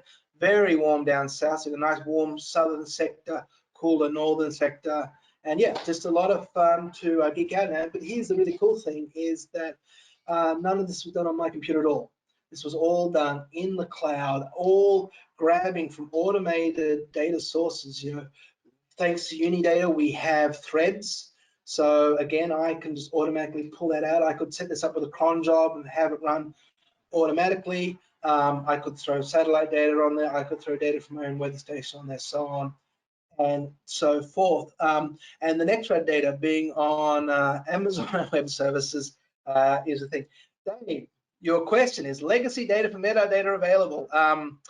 No, but Ryan and I and Kevin are really talking about wanting to make that available. I'm super keen for that to become available. I know, Ryan, do you want to unmute and make a comment to Dave's question? Well, David's question actually said latency, not legacy. Oh, what is the latency? Oh, sorry. What's the latency? The latency on those is as quick as they come across the wire, basically. So on the Meteor Obs, the standard time is they're basically provided at the hour. You can get the special observations as too. So the observations come out about once an hour, and we have them shortly after they're available. To Jonathan's question about does Unidata have international data? We have whatever comes across the National Weather Service's NOAA port feed, and I think we might actually have the full WMO, what they call the GTS feed. And so we have a lot of those international stations, because I definitely see some that are in our feeds that are international. I don't know as far as what percentage of all stations that are out there are coming across, but we definitely make available what we get. Cool. And Kyle, let me have a look. Meta text remote. I don't know that. To Kyle's question, Kyle, you need to update your copy of Siphon. We put that out in 0.9 on Monday. Export just the code. Someone's asking about exporting the code to a file so you don't lose your code. There is this download button right here, and you actually can download that, and that will save that to an IPython notebook on your local machine, so that you can then use Jupyter locally as well. So yeah, by the way, big heads up, guys. Once you leave your binder, it's gone. So if you want to save what you've been playing around with, make sure you dump it down to your local machine there. And then again, that's the wonder of the Jupyter Notebook. The idea of shareable notebooks is, you can save that code and you can share it with your students and colleagues and friends. And what Binder really adds is the ability to be able to give you the compute environment to spin that up. So huge shout out to the folks in the funding agency, Chan Zuckerberg Institute, that have kind of funded so much of this work. Just kind of a thing. My first scientific Python conference I went to, which I want to say is back in 2011, is when I found out about this wonderful thing called an IPython notebook, and it's quite stunning how things have moved since then. So that is the end of the materials I've got here. I'd say to folks, if you have questions, you can either email me. I'm typing my Twitter handle in here. I'm at cyclogenesis_AU on Twitter if you wanted to tweet me a question as well, which is great because then everybody else will be able to see the answer. I'm kind of taking, I like to answer questions as publicly and openly as possible, because then other people can learn from that. Or general PyArt questions, pop on the email list, and you can interact not just with me, but with Zach and Bobby and Jason, our development team at Argonne. But also we have our collaborators in Europe and elsewhere who will probably get to your question first before I ever have a chance to. So With that, any questions or comments, feel free to put your hand up, unmute yourself, and we can get to them. And we have about, I think, 12 minutes before Kyle is back from his, Kevin's back from his teaching engagement. So we can probably set a 15-minute timer there, Rex, and let folks ask questions or catch up. Sure, I've just set a timer for 15 minutes, and I don't see any hands yet, but folks feel free to raise them, and Scott and everyone else can see your hand. I'm also interested, if anyone had an abject failure during this and wasn't able to run any code cells at all, please let us know so we can work out what happened.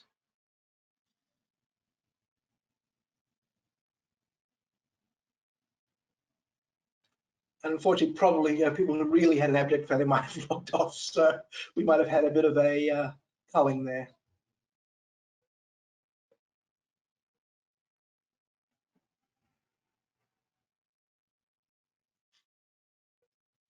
And again, this binder, so what you're actually seeing here, by the way, is, oh yeah, Yohai, I would say, when I did my testing, if I didn't have anything else running that worked, so I would say, make sure when you go here, hit that plus, make sure you only have that Nexrad on Amazon notebook running, and that should be okay.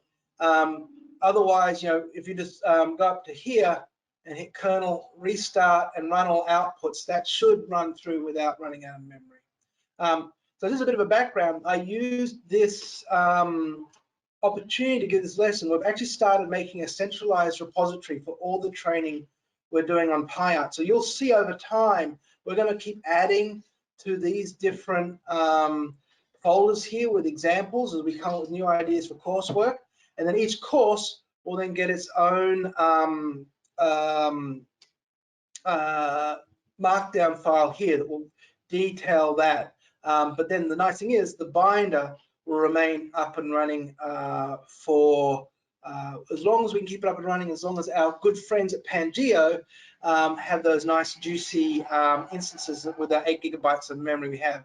If you go here, you see you've got 2 other options to run.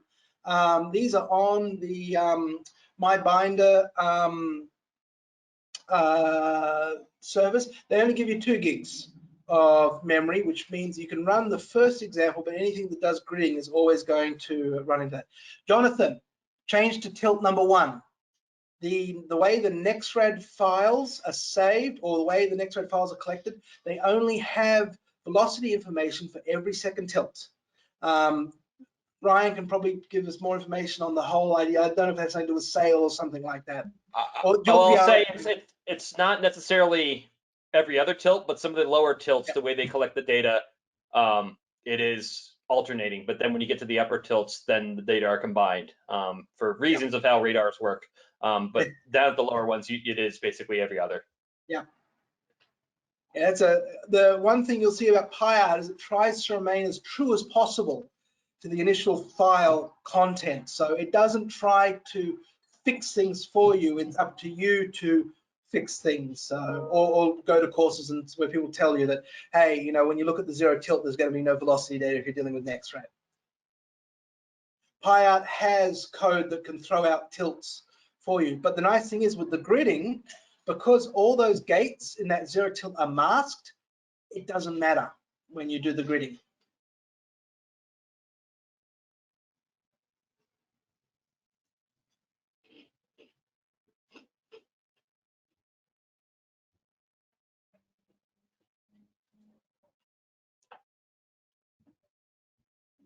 Oh, we've still got 43 attendees, so hopefully not too many people were completely bamboozled. For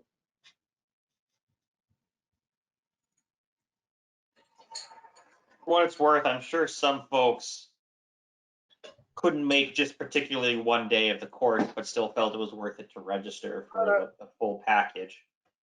And how many we got?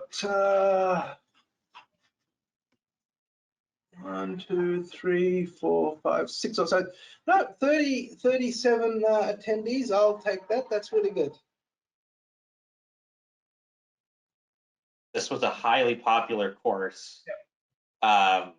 We could have easily had 150 attendees, but Yep. unfortunately, or not unfortunately, but due to the nature of how hands-on this course is. No, that would be very difficult. Oscar, let me have a look at that. EEC, yes, yes, yes, and yes, mainly. We have Iris is one of the key things we support. We have Rainbow. Actually, we can just go. I can go. I've got my screen up here, so I can go to. If you go to, let's put the code and go Pi. For instance, look in the auxiliary IO, you can see a whole bunch in here, including Rainbow. What we also have, by the way, if you've got Radix installed, we have a bridge to Radix. If PyArt can find the NCAR Radix software in your system, it will use that as a backstop to read in anything else we can't read. Yes, definitely for the SIGMET files. Well, our X-band radars in Oklahoma say they're all raw code is SIGMET, so we actually have our own written from scratch SIGMET reader.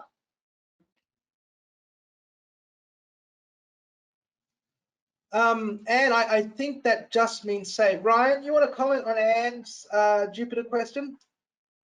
Sure. So when you're running the Jupyter Notebook, they actually have the option to roll a notebook back to a checkpoint, I believe, if you go up to that file menu.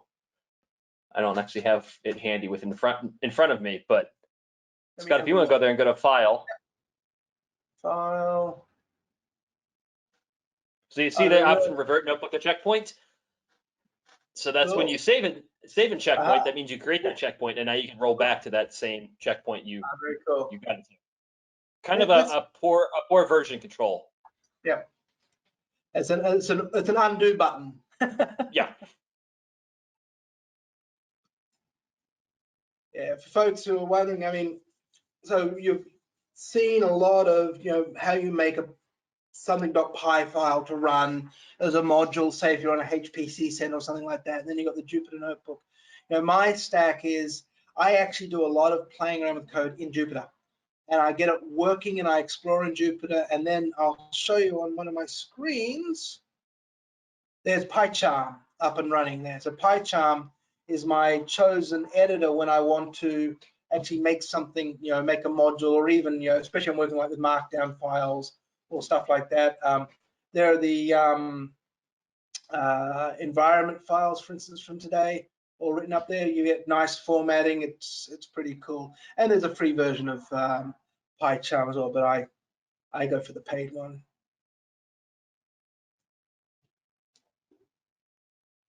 So yes, I do find just Jupyter Notebook and Jupyter Labs syntax highlighting the tabulation stuff we've been playing around with there. So the going here and going dot and then getting that is just so handy.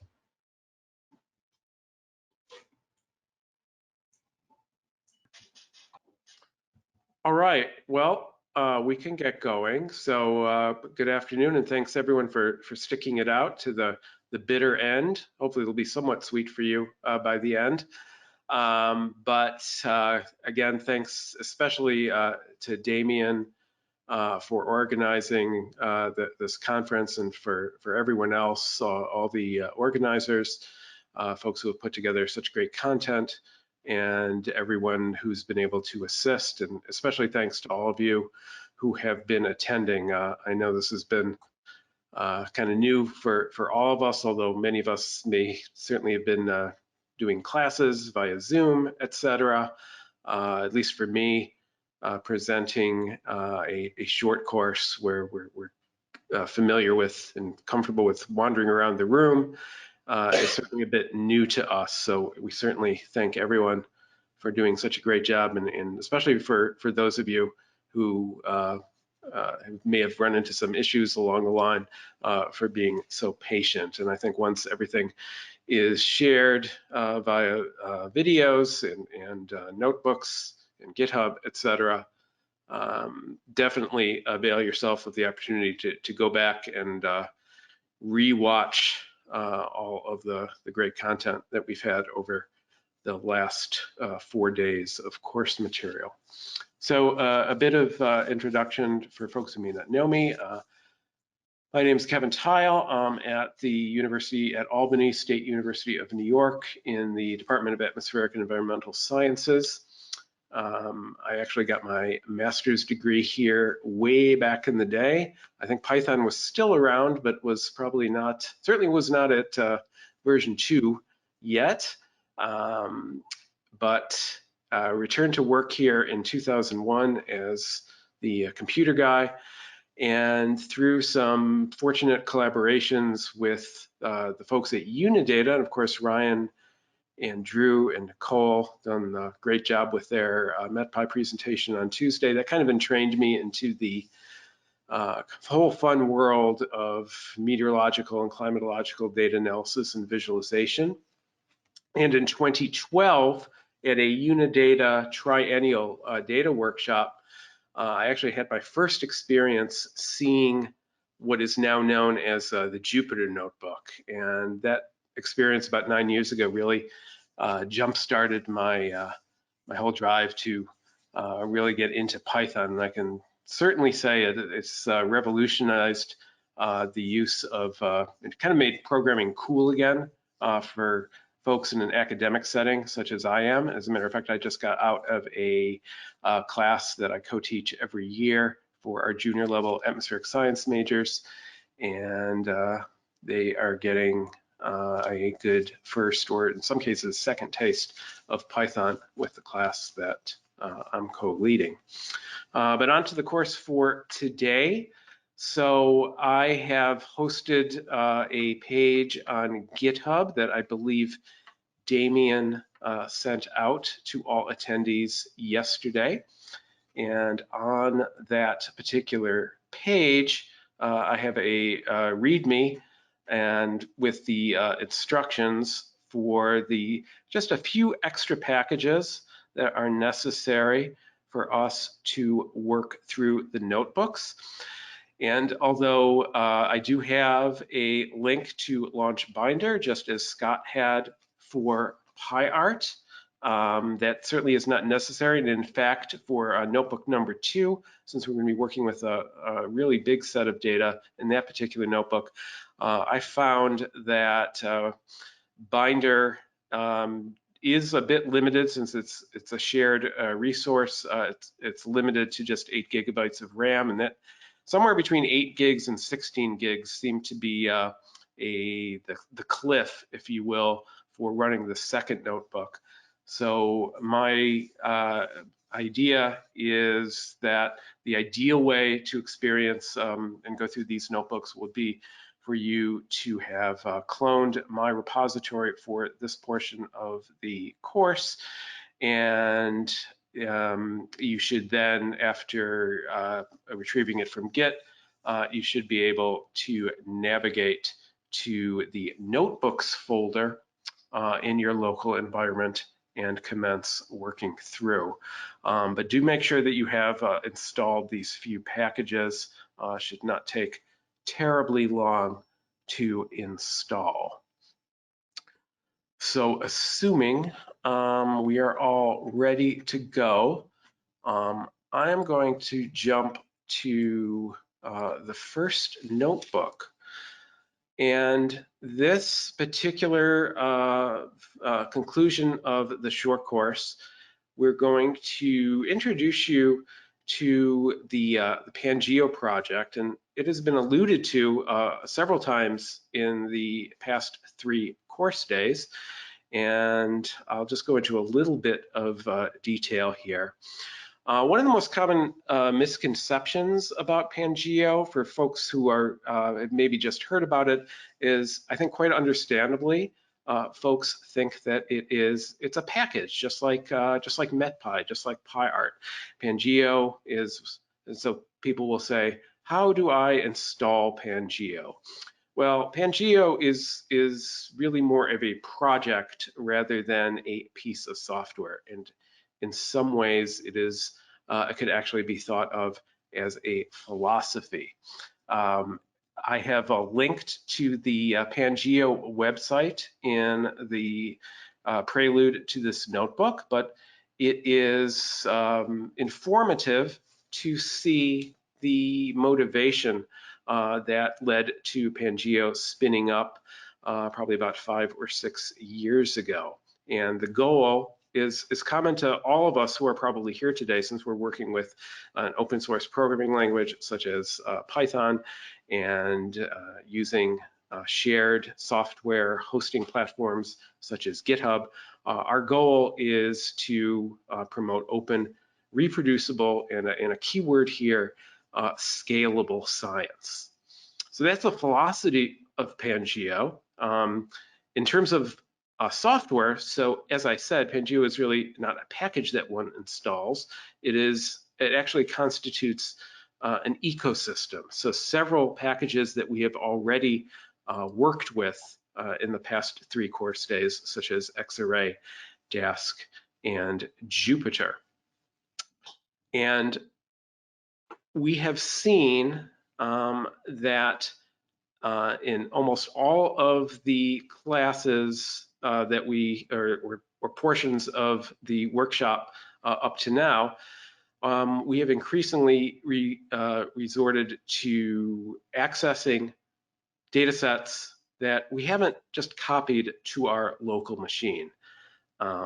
This has been a model that has been the practice in the scientific community for a long time.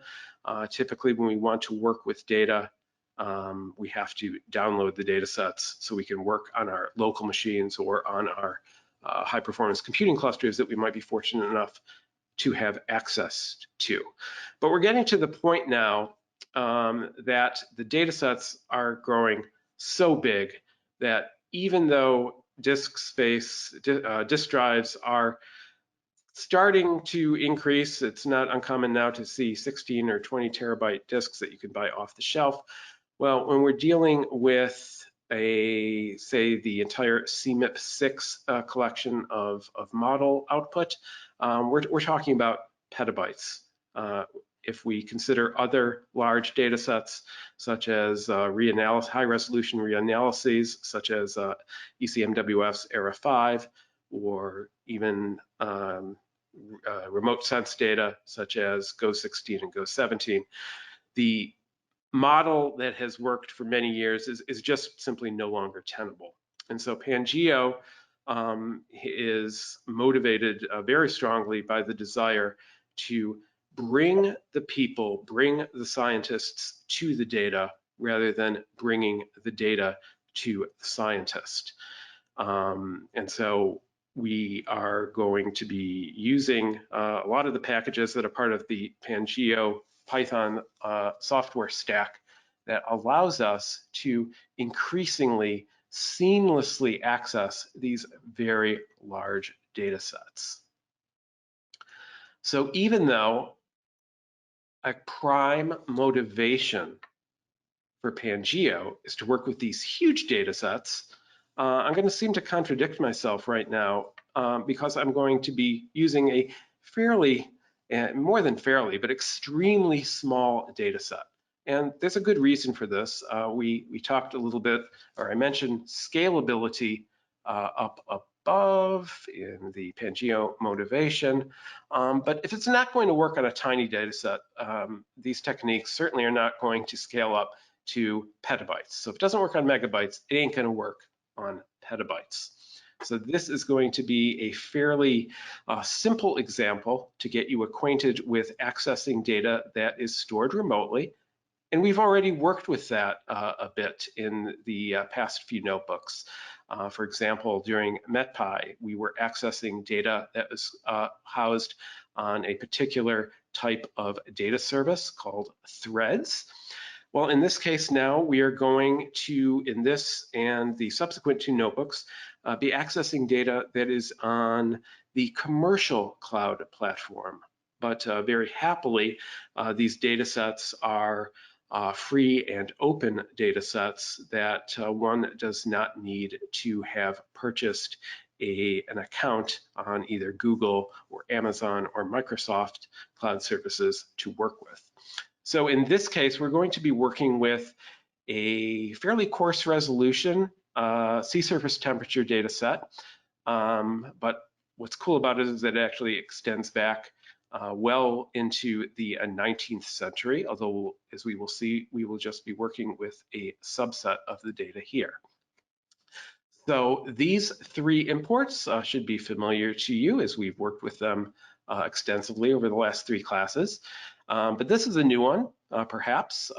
This is a library that I asked you to install that will make files and directories that are housed in Google Cloud available to us. That's the GCSF package, Google Cloud Service File System.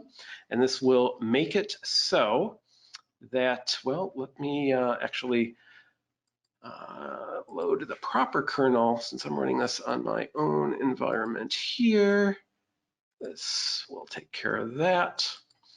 All of you should be just fine using your Python 3 kernel. But here I have a separate environment designed for this short course. So there we go, that's happy there. So what I'm going to do is access this data set now using the GCSF, the Google Cloud File System library.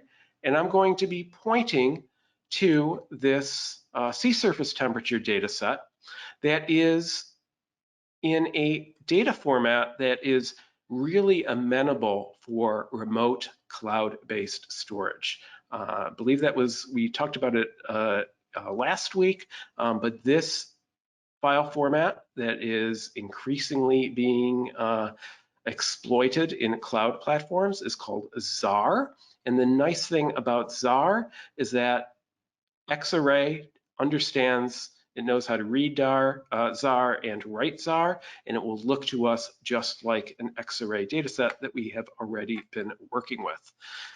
So in this case, I'm using Xarray, and using the open ZAR method, I'm going to be passing in, for all intents and purposes, is just a link to a dataset directory. So if we execute that, we get a Xarray dataset object, and may just take a few seconds to execute. We can, just like any other Xarray dataset that we have worked with, even though it's in this ZAR format and is being housed in Google Cloud, it looks to us just like a greeted dataset that we have worked with previously. And once again, this is not a terribly large data set. We can get the sense from the latitudes and the longitudes that this is fairly coarse, but it is nevertheless instructive. And the way this particular data set, as it is housed on the Pangeo Google Cloud storage link, it's just a subset. I mentioned that it goes back to the 1850s and gets updated every month. So it is, I believe, already updated through February of this year. This particular example that is housed on Pangeo's Google Cloud platform is 59 years worth of data from 1960 to 2018. And notice here that when we access this data set, the data variable, which is sea surface temperature, is actually being represented by Xarray as a dask array. And dask is a fairly powerful and still, to me, a bit difficult to fully understand and exploit, but it does lend itself very well to breaking up data files into chunks, and actually ZAR data is also kind of chunked as well. And even though for a tiny data set like this, it's perhaps overkill to use it, it scales very well to much larger data sets, as we will see. And of course, we can exploit an attribute of the data set to see how large it is, and we see that it is indeed just 45 megabytes rather, but nevertheless, small is instructive in this case. So as I've mentioned, we can work with this data set just like any other data set that we can open an X array. So in this case, I'm going to extract this data variable, SST, into its own data array object. So just the data array that is the single data array in the X array data set. And just like a data set, I can get its representation graphically in JupyterLab. And so I see that it is presented like this. And this is such a small data set that it is only in one chunk of 40. So basically everything is in one chunk. This is a very lightweight data set. But nevertheless, even though it's not sitting locally on our machine, we can very quickly visualize it. So let's say, for example, I just want to do a quick and dirty plot of sea surface temperature for a particular month. So notice that the date is December 1st, 82, but let's keep in mind that the date is just a placeholder. This represents the monthly mean for December 1982 in this particular data set. And Xarray, of course, has its own hook directly into Matplotlib. So I will call it with just a few extra arguments to make the figure look a little bit bigger. And there we go. So this is December 1982, which folks who may remember this kind of stuff will remember 82, 83 was a big El Nino year. So here is the visualization of sea surface temperature. And let's go ahead 1 year to when the El Nino cycle was very high amplitude and flipped very strongly to La Nina. We'll execute this as well.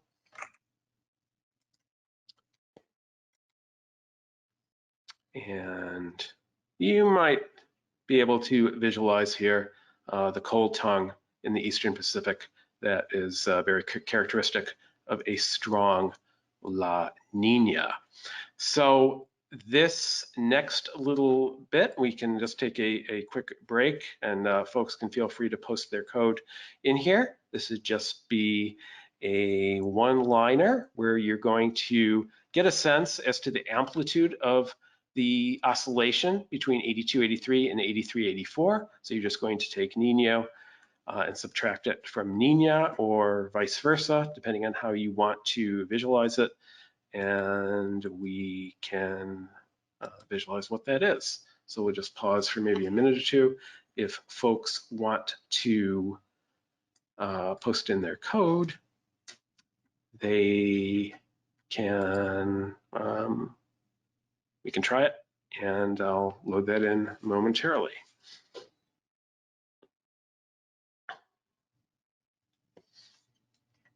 All right, so hope everyone enjoyed their break. Probably you all enjoyed it a bit more than I did, but that's okay. These things happen. So we are at the point where we want to do this quick little comparison. So all we're doing is taking our temperature arrays for the 2 years, doing a very simple subtraction, and we do the visualization. Remembering again that this is a fairly coarse data set, nevertheless, I hope this is convincing enough to show that there was a pretty marked change in the sea surface temperature pattern between the big El Nino and big La Nina of 82 through 84. So we have in Xarray, Xarray is sort of an extension of what Pandas provides to us, and as a result, we have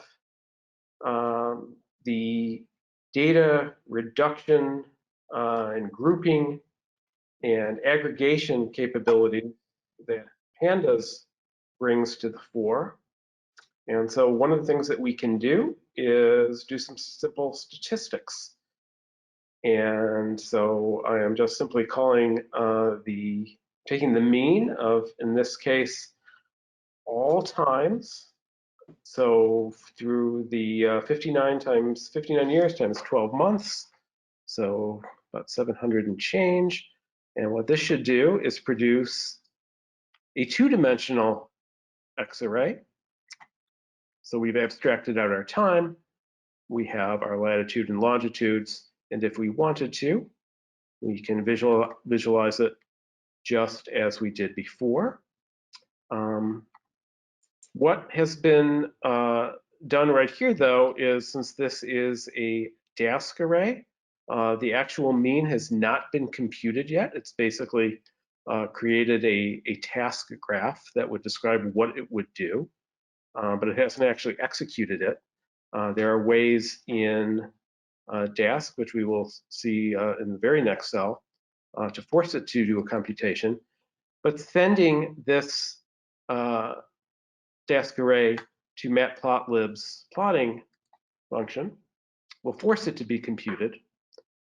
And again, with such a trivially small data set such as this, the computation and visualization occurs extremely quickly.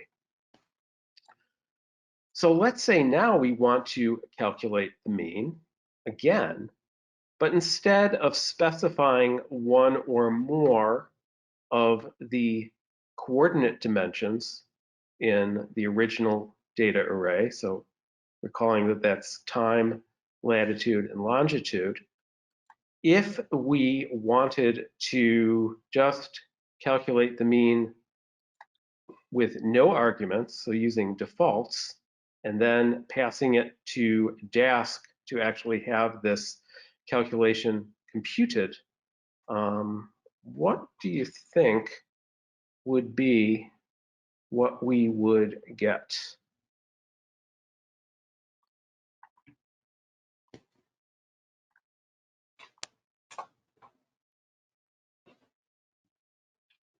Yeah, so I like what Gita says. So it's collapsing everything down. So all grid points, all times, one value. And of course, this is not doing anything like accounting for the fact that we would ideally need to weight properly, so we're not exaggerating values towards the pole.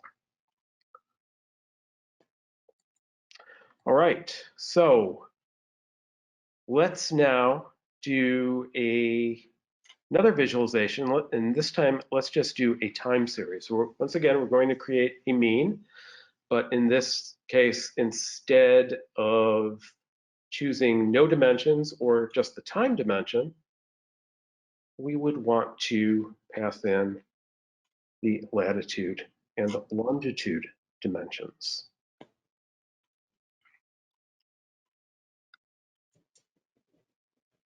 So feel free to post it in the chat. I'll type it in just momentarily.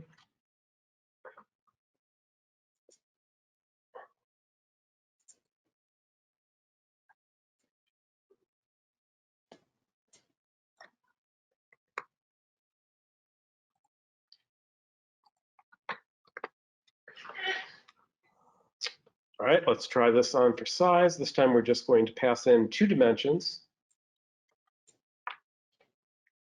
And we get a time series.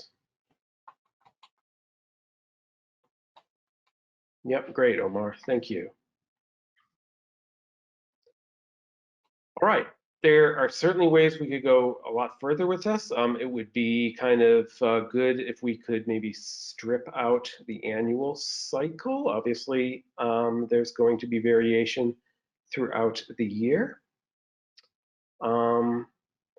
And I believe earlier in this notebook, I have a link to where a fuller version of this notebook was presented by Ryan Abernathy, one of the leads of Pangeo at the SciPy conference.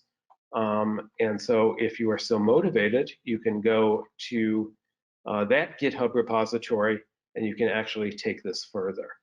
But the main point for this particular notebook is, besides just giving a general overview of the motivation of Pangeo, what we have done is taken a first step towards working with cloud-based data that's on, in this case, Google Cloud Platform, and also using this ZAR data format, so opposed to, say, GRIB or NetCDF, because it turns out that ZAR is actually very well suited for cloud-based storage.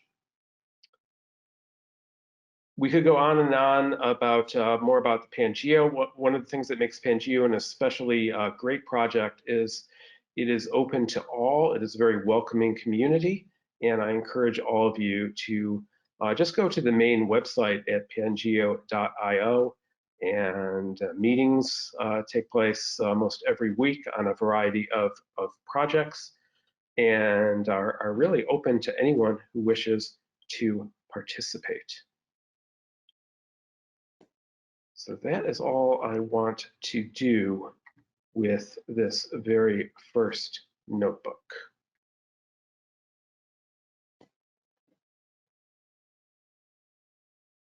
And Geeta, you have to think about that question a bit. I mean, I see that there are two, instead of passing in both dimensions as a list, you are just calculating based on one particular dimension. So I would imagine if you just went on longitude dimension and then tried again on the latitude dimension, you would end up getting another two-dimensional array instead of lat-lon, as we did when we had a dimension equal time.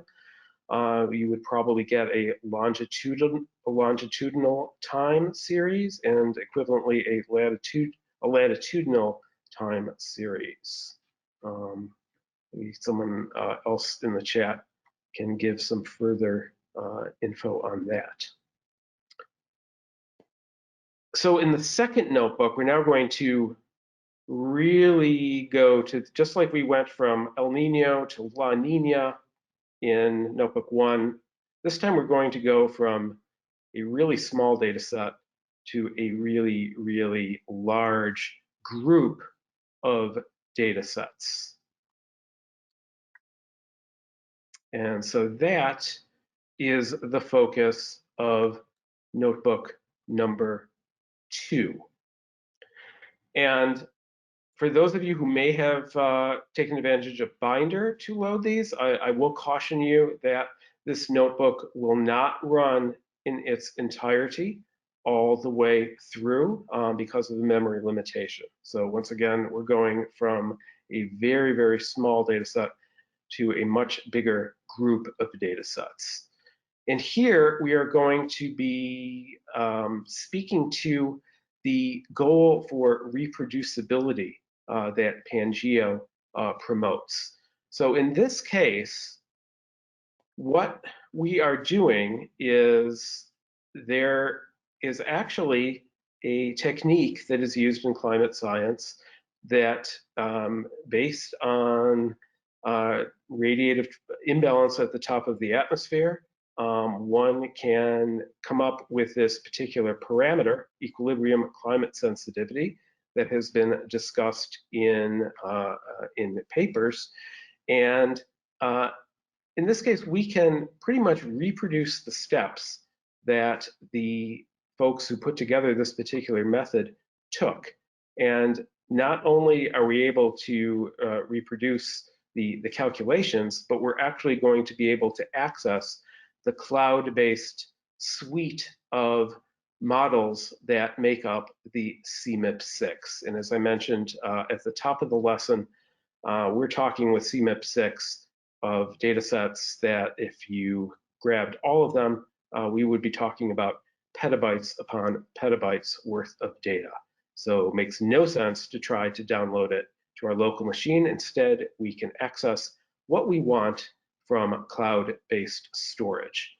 So this is a bit of a more complicated notebook, and in the interest of time, I'm not going to run through it step by step for the most part, simply because there is one particular step when we are taking several CMIP6 model outputs and combining them together and doing some calculations in order to arrive at this ECS parameter.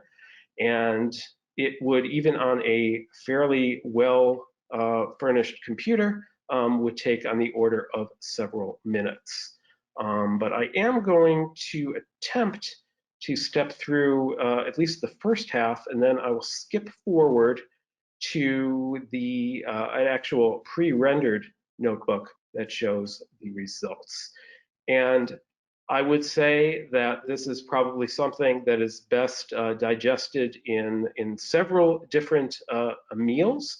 Don't expect to capture and understand everything that is going on the first time. Certainly it's taken me several steps of running through this and creating some subcells to really kind of break up and see what is going on. But what we are dealing with is accessing several high-resolution climate simulations that is housed, once again, on the Google Cloud platform.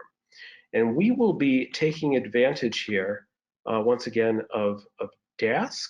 And as we heard last week, what Dask can do is essentially have us take advantage of some parallel processing. So we can, instead of passing one huge array in to, or one big data set to just be analyzed serially, we can break it up into parts. So we may recall that last week when we tried to spin up the Dask client, we ran into an error, and that is tied to a particular mismatch right now between the Dask library and the current version of Python. But of course, there is a workaround at this point, and it just involves this cell up here.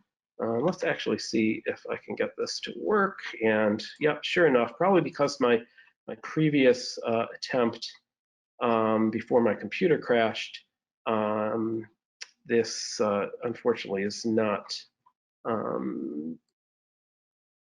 happening. So I'm just going to try one more time to restart, see if we can at least get a sense as to what would happen if we start the Dask client. So let's just try one more time.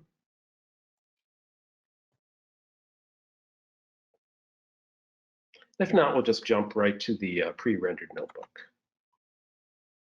Yeah, so once again, I think the issue, and this is the same error that we saw last week, even though this particular fix works sometimes, it doesn't work all the time.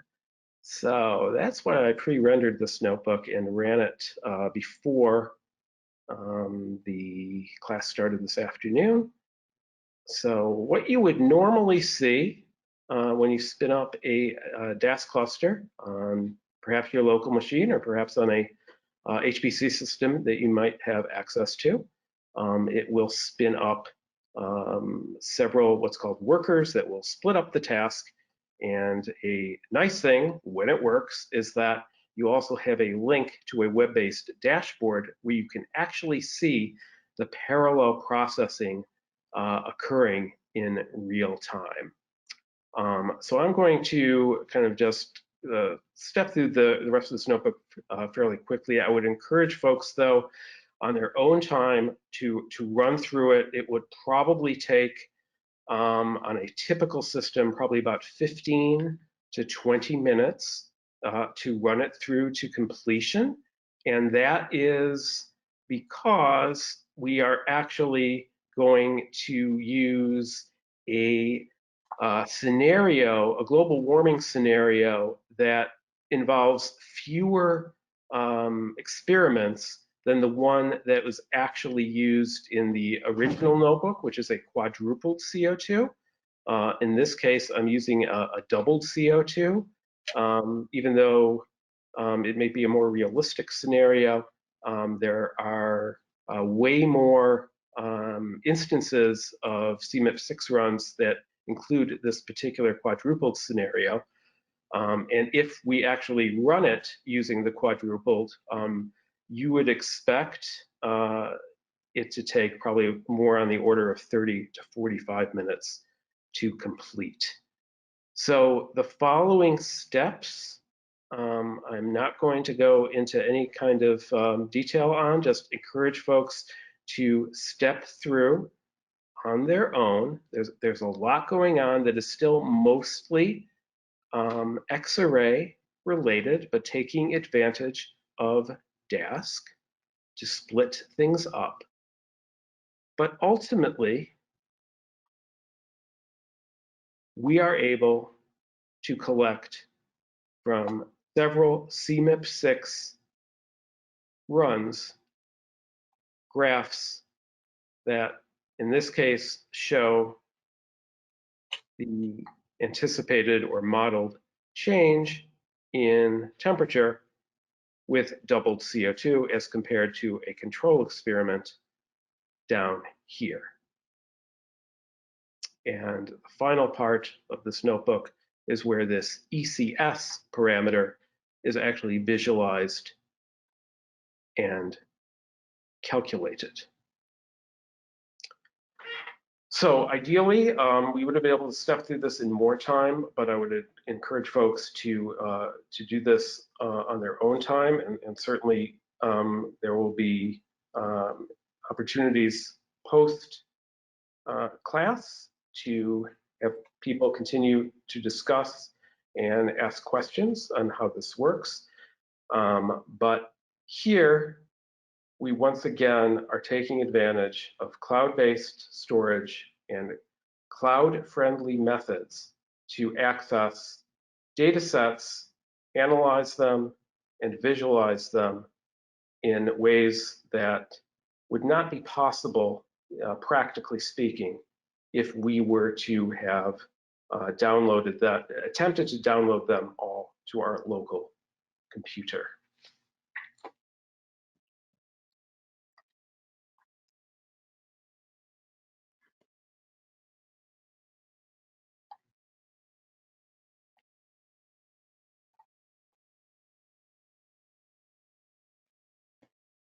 And I'm seeing some reports of losing audio. Are folks still able to hear me?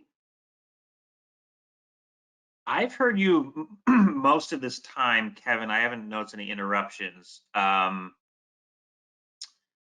If it's one specific person or a few specific people, I would just take a moment to check on your internet connection. I mean, there can be some blips, and depending if you're on wireless, if there's someone else in your home, check on what they're doing if possible. I understand some of this is beyond our control though. Okay, great. So we're going to wrap up with, I think, some really new and cutting edge material. And this is especially going to be interesting for folks more in the weather and meteorology domain in terms of the data set itself, but I think for what it portends for all aspects of geosciences, I think this is really, really exciting. And so once again, we are working with a particular data set that, as opposed to the really small sea surface temperature analysis that we started out with in Notebook 1, we're now working with what is called the HRRR, or the HRR. It's one of NCEP's workhorse models. It stands for the High Resolution Rapid Refresh Model. And the high resolution and rapid refresh implies high resolution in terms of horizontal domain, and rapid refresh means that it is updated every hour. So it is a real go-to tool, especially when meteorologists are doing forecasting, especially on mesoscale spatial scales. And this model has been in operation at NCEP for about 7 years. And a typical run of the HRR, depending on the time of day, it can run out every hour from 0 to 18, but sometimes even as long as 36 forecast hours. And it is at a 3-kilometer scale.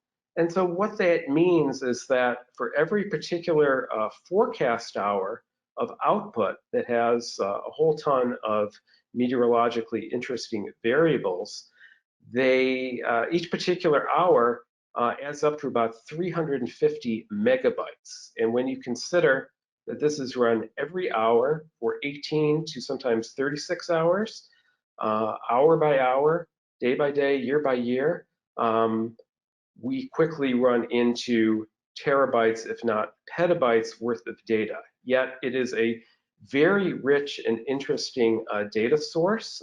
First of all, simply for an analysis, if you want to look for a high resolution analysis for a particular time, either now or in the past 7 years, it's really great to have that accessible.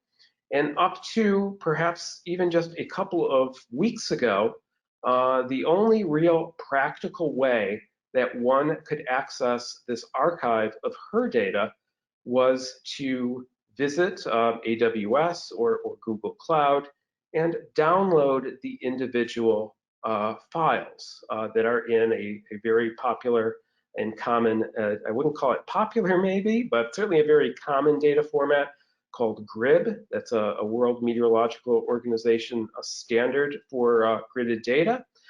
And even though it is kind of nice in terms of it being fairly compact and compressible, it doesn't lend itself way to these modern Pangea-like ways of analyzing, accessing, and visualizing the data. So a group at the University of Utah, a meteorology program led by a very recent PhD graduate, Taylor Gowan, working with the folks at Amazon Web Services to take this her data that previously existed in a GRIB format and rewrote it in this cloud-friendly format called ZAR. And I've just gotten to the point where I'm able to access it. And so I have a recipe here that we're going to step through. And no doubt there's probably better ways to do it. But the kind of amazing thing is that we can access past data in the HER extremely quickly now. So the imports that we're going to use in this case, the key one here is going to be S3FS. That is, as opposed to GCSFS for Google Cloud. This now uses the Amazon Web Service Object Store model, which is called S3. Yelena, her on AWS is, I believe it consists of the pressure levels and the native levels. I haven't looked at the native levels yet, but I do believe they are there even in this ZAR format. So let's go ahead. I have a link, by the way, to the file browser on AWS of all the files that are in ZAR format. And the way that we are going to access it, it's a little bit not perhaps as easy as a typical set of numerical weather prediction output data that we perhaps might access via a thread server. The way that these ZAR files are grouped actually has the dimensions. So for example, latitude and longitude or time, which are absolutely key in order for Xarray to efficiently work with them. The projection dimensions actually sit at a level, a directory level, one higher than where the actual data variable lives.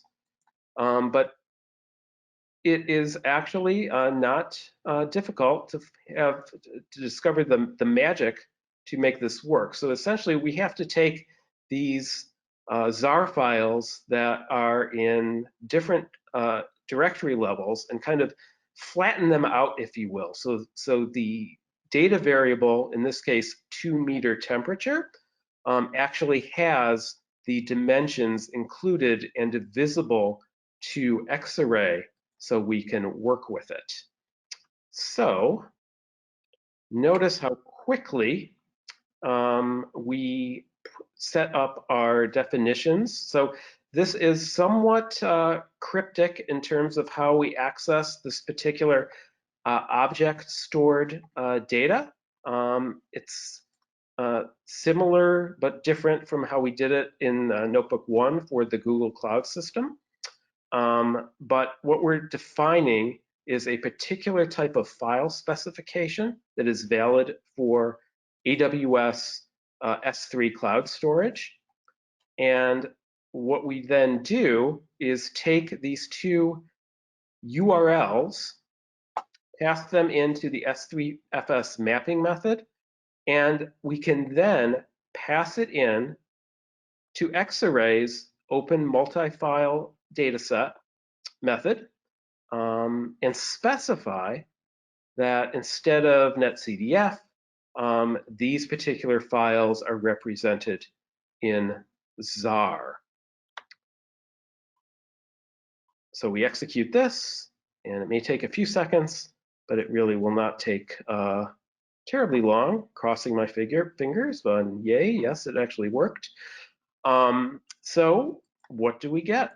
Well, it's just another Xarray dataset. And what has happened as a result of us reading in the coordinate data from this particular directory and the data variable itself, Xarray has been able now to merge or flatten these two different data sets into one. So now we have our data variable of interest, 2 meter temperature, that has its Y and X coordinates written into it, and we can work with it.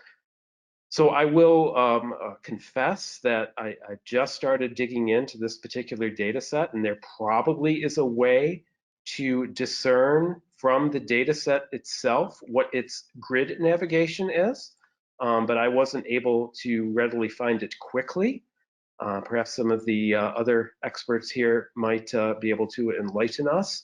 So I did cheat a little bit, but this is actually the way that the HER is represented. It uses a Lambert conformal grid that is centered in the midsection of the United States. And so that's important because if I want to visualize it using Cartopy, I need to know the navigation here. So let's take a look at these coordinate variables. And these are the physical distances in meters between grid points. And so next, all I'm doing is taking our data set and extracting an Xarray data array from it. And I'm going to call that air temperature. And we will take a look at it. And this time, as opposed to our coarse resolution sea surface temperature from Notebook 1, now when Xarray reads in the ZAR file, it has already arrived at its own way of chunking up these variables from this fairly high resolution data array into something that's a bit more manageable that can be passed in using Dask. So we have some metadata that's available to us. The units are in Kelvin. So let's harken back to Tuesday when we learned about MetPy. And one of the really cool things about MetPy is that it will handle all sorts of unit conversions for us. This is a fairly straightforward one, K to C, but nevertheless, let's just do it using MetPy's convert units method. And if we now re-execute this cell, we can now see that MetPy has converted. It knows from the data attribute that the data is in Kelvin, and it is now attached degrees Celsius to it. And it appears here as a unit attached to the data array rather than being seen as an attribute in the Xarray. So our task now is simply to go ahead and prepare to visualize. In order to do that, we're going to make a contour plot of temperature on X and Y coordinates. So I'm going to define objects pointing to our X horizontal extent and east-west roughly extent and north-south extent, which I do here. Before I actually send this all to Cartopy to make a really nice map, let's just first see that we get something that looks realistic. And this is February 16th, the morning of February 16th, which you might recall was the epic cold wave down into Texas. So we visualize this very quickly. Looks pretty nice. And I have a little exercise here, which I think I've already given away the keys to here, because I'm actually using my pre-rendered notebook here. But let's just say, with the goal of putting together a range of temperature values that might match fairly closely what the actual data set looked like, I'm just going to compute the mean. So I'm using the min and max stat methods in Xarray. And then once again, since this is a Dask array, to actually get this value computed, I call Dask's compute method. So we see we have a range of pretty cold, -43, all the way up to 26.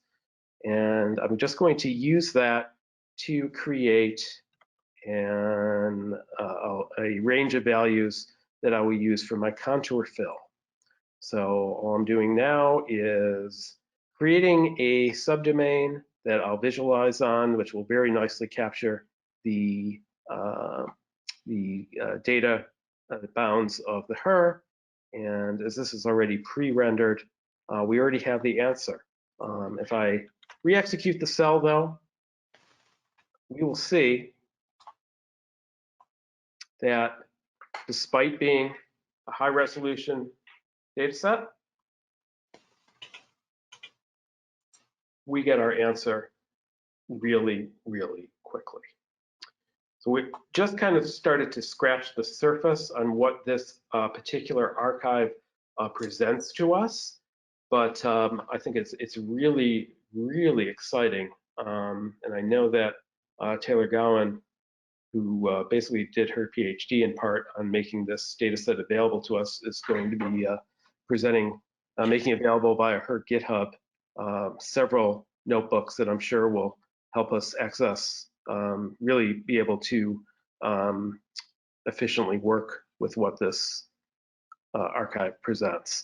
If I just bring up the file browser in case folks did want to work with visualizing other dates, other variables, for example, we can kind of get a sense as to the directory structure. So here I'm looking at just surface variables.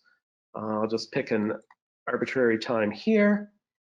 And so what we see are the various levels. So this is just by surface. We don't mean the surface of the Earth, but we mean a particular variable that doesn't have vertical variation.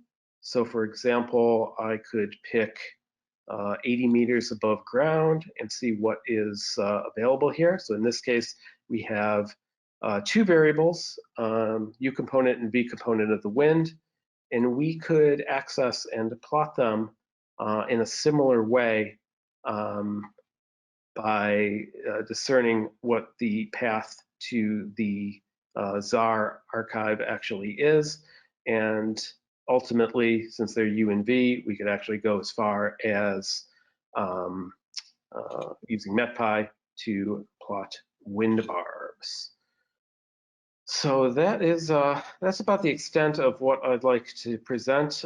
Once again, I apologize for the technical issue earlier, and also for really the lack of time to have folks really have time during the lesson time schedule itself to actually work with this more. But as I said, especially for the AWS HER, this is all really, really new, and I am just going to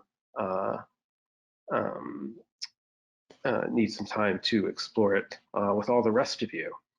So, okay, so Josephine, I see the question to get the min and max, and so I'm assuming that this is for the min and max for the temperature for this particular data set. So once again, what we did was we just read in the data array from the data set. So that's temperature. I read it in as a object called air temp. I convert it to Celsius, Kelvin, and here I am doing a computation of the min and the max. And let's actually break this up a little bit.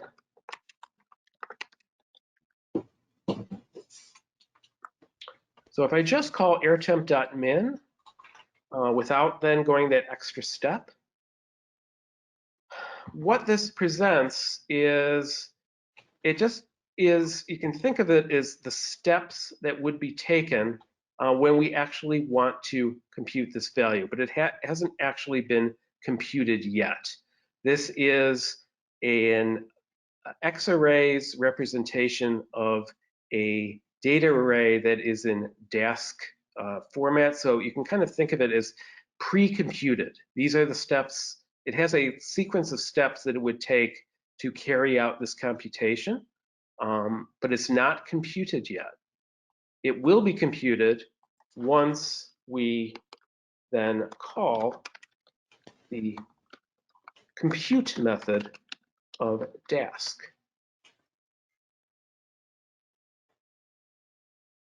And so now it actually still returns a data array to us, but it actually has that value computed. And this, again, is really kind of a trivial example in that we probably don't need this overhead of DASC to actually do this computation. But let's say, for example, we load in, instead of one particular time, we're just looking at one analysis time for her. But let's say we read in, for whatever reason, a whole year's worth of daily or even hourly runs. We would definitely want to take advantage of a parallel process such as DASC to break up that computation, which invariably would take much longer than the couple of seconds that it did here. But it would, if we did not use DASC and read in everything serially, we would probably end up running into system limitations in terms of memory much sooner than we would if we did not leverage DASC.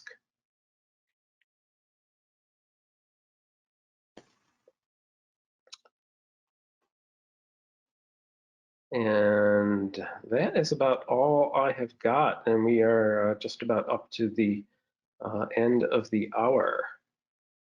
So I'd like to thank everyone for their attendance, and once again, Damien and the rest of the organizers will be getting back to all of you with surveys, and we especially want to follow up, because if you're like me, I go into these workshops and short courses, and I get excited and I learn a bit, but I typically will come out with way more questions than I did before I even started the training. So it really is a goal of all of us who organize this conference that we continue to work with folks.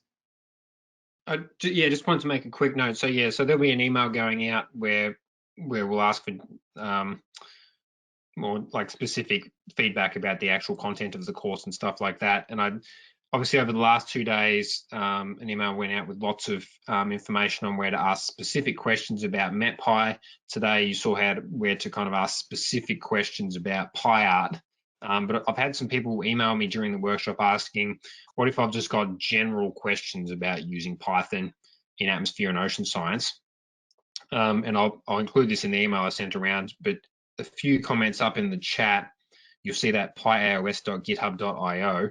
It's basically the Python for atmosphere and ocean science kind of community page where we keep track of all the kind of custom libraries for our field, all the training resources that are out there and stuff like that. So that's a good resource if you're looking for training and things. And at that page, it has a link to a mailing list, which we've been using for a number of years now. But I'm actually thinking or we need to transition that mailing list to a different platform. And so you'll see the link there I've provided to pios.peerboard.com, which is like a discussion forum that I'm basically experimenting with as an alternative to this mailing list we're using. And if you've got general questions about using Python in AOS, I'd love it if you actually use that peerboard page, because I want to get some questions and get some content up there before I actually kind of make the formal switch from our mailing list to peerboard. So there's actual content there and people can see how it's used and things. So if you've got any general questions as opposed to package specific questions, then that peerboard link is a really good place where you can follow up and ask questions and things. And I'll be monitoring that over the next few weeks. So I'll include that all in an email if you missed any of it, but basically that's a place where you can get some general questions answered going forward. But otherwise, thanks for being such like a wonderfully engaged audience. It's often hard to be able to, when you're teaching online, to know whether people are really engaged with the content or not, but you're all very active in the comments and everything. And it was kind of a really good teaching experience for all of us. So yeah, if the other instructors don't have any follow-up items, I wish you all well with your Python usage, and see you online probably soon.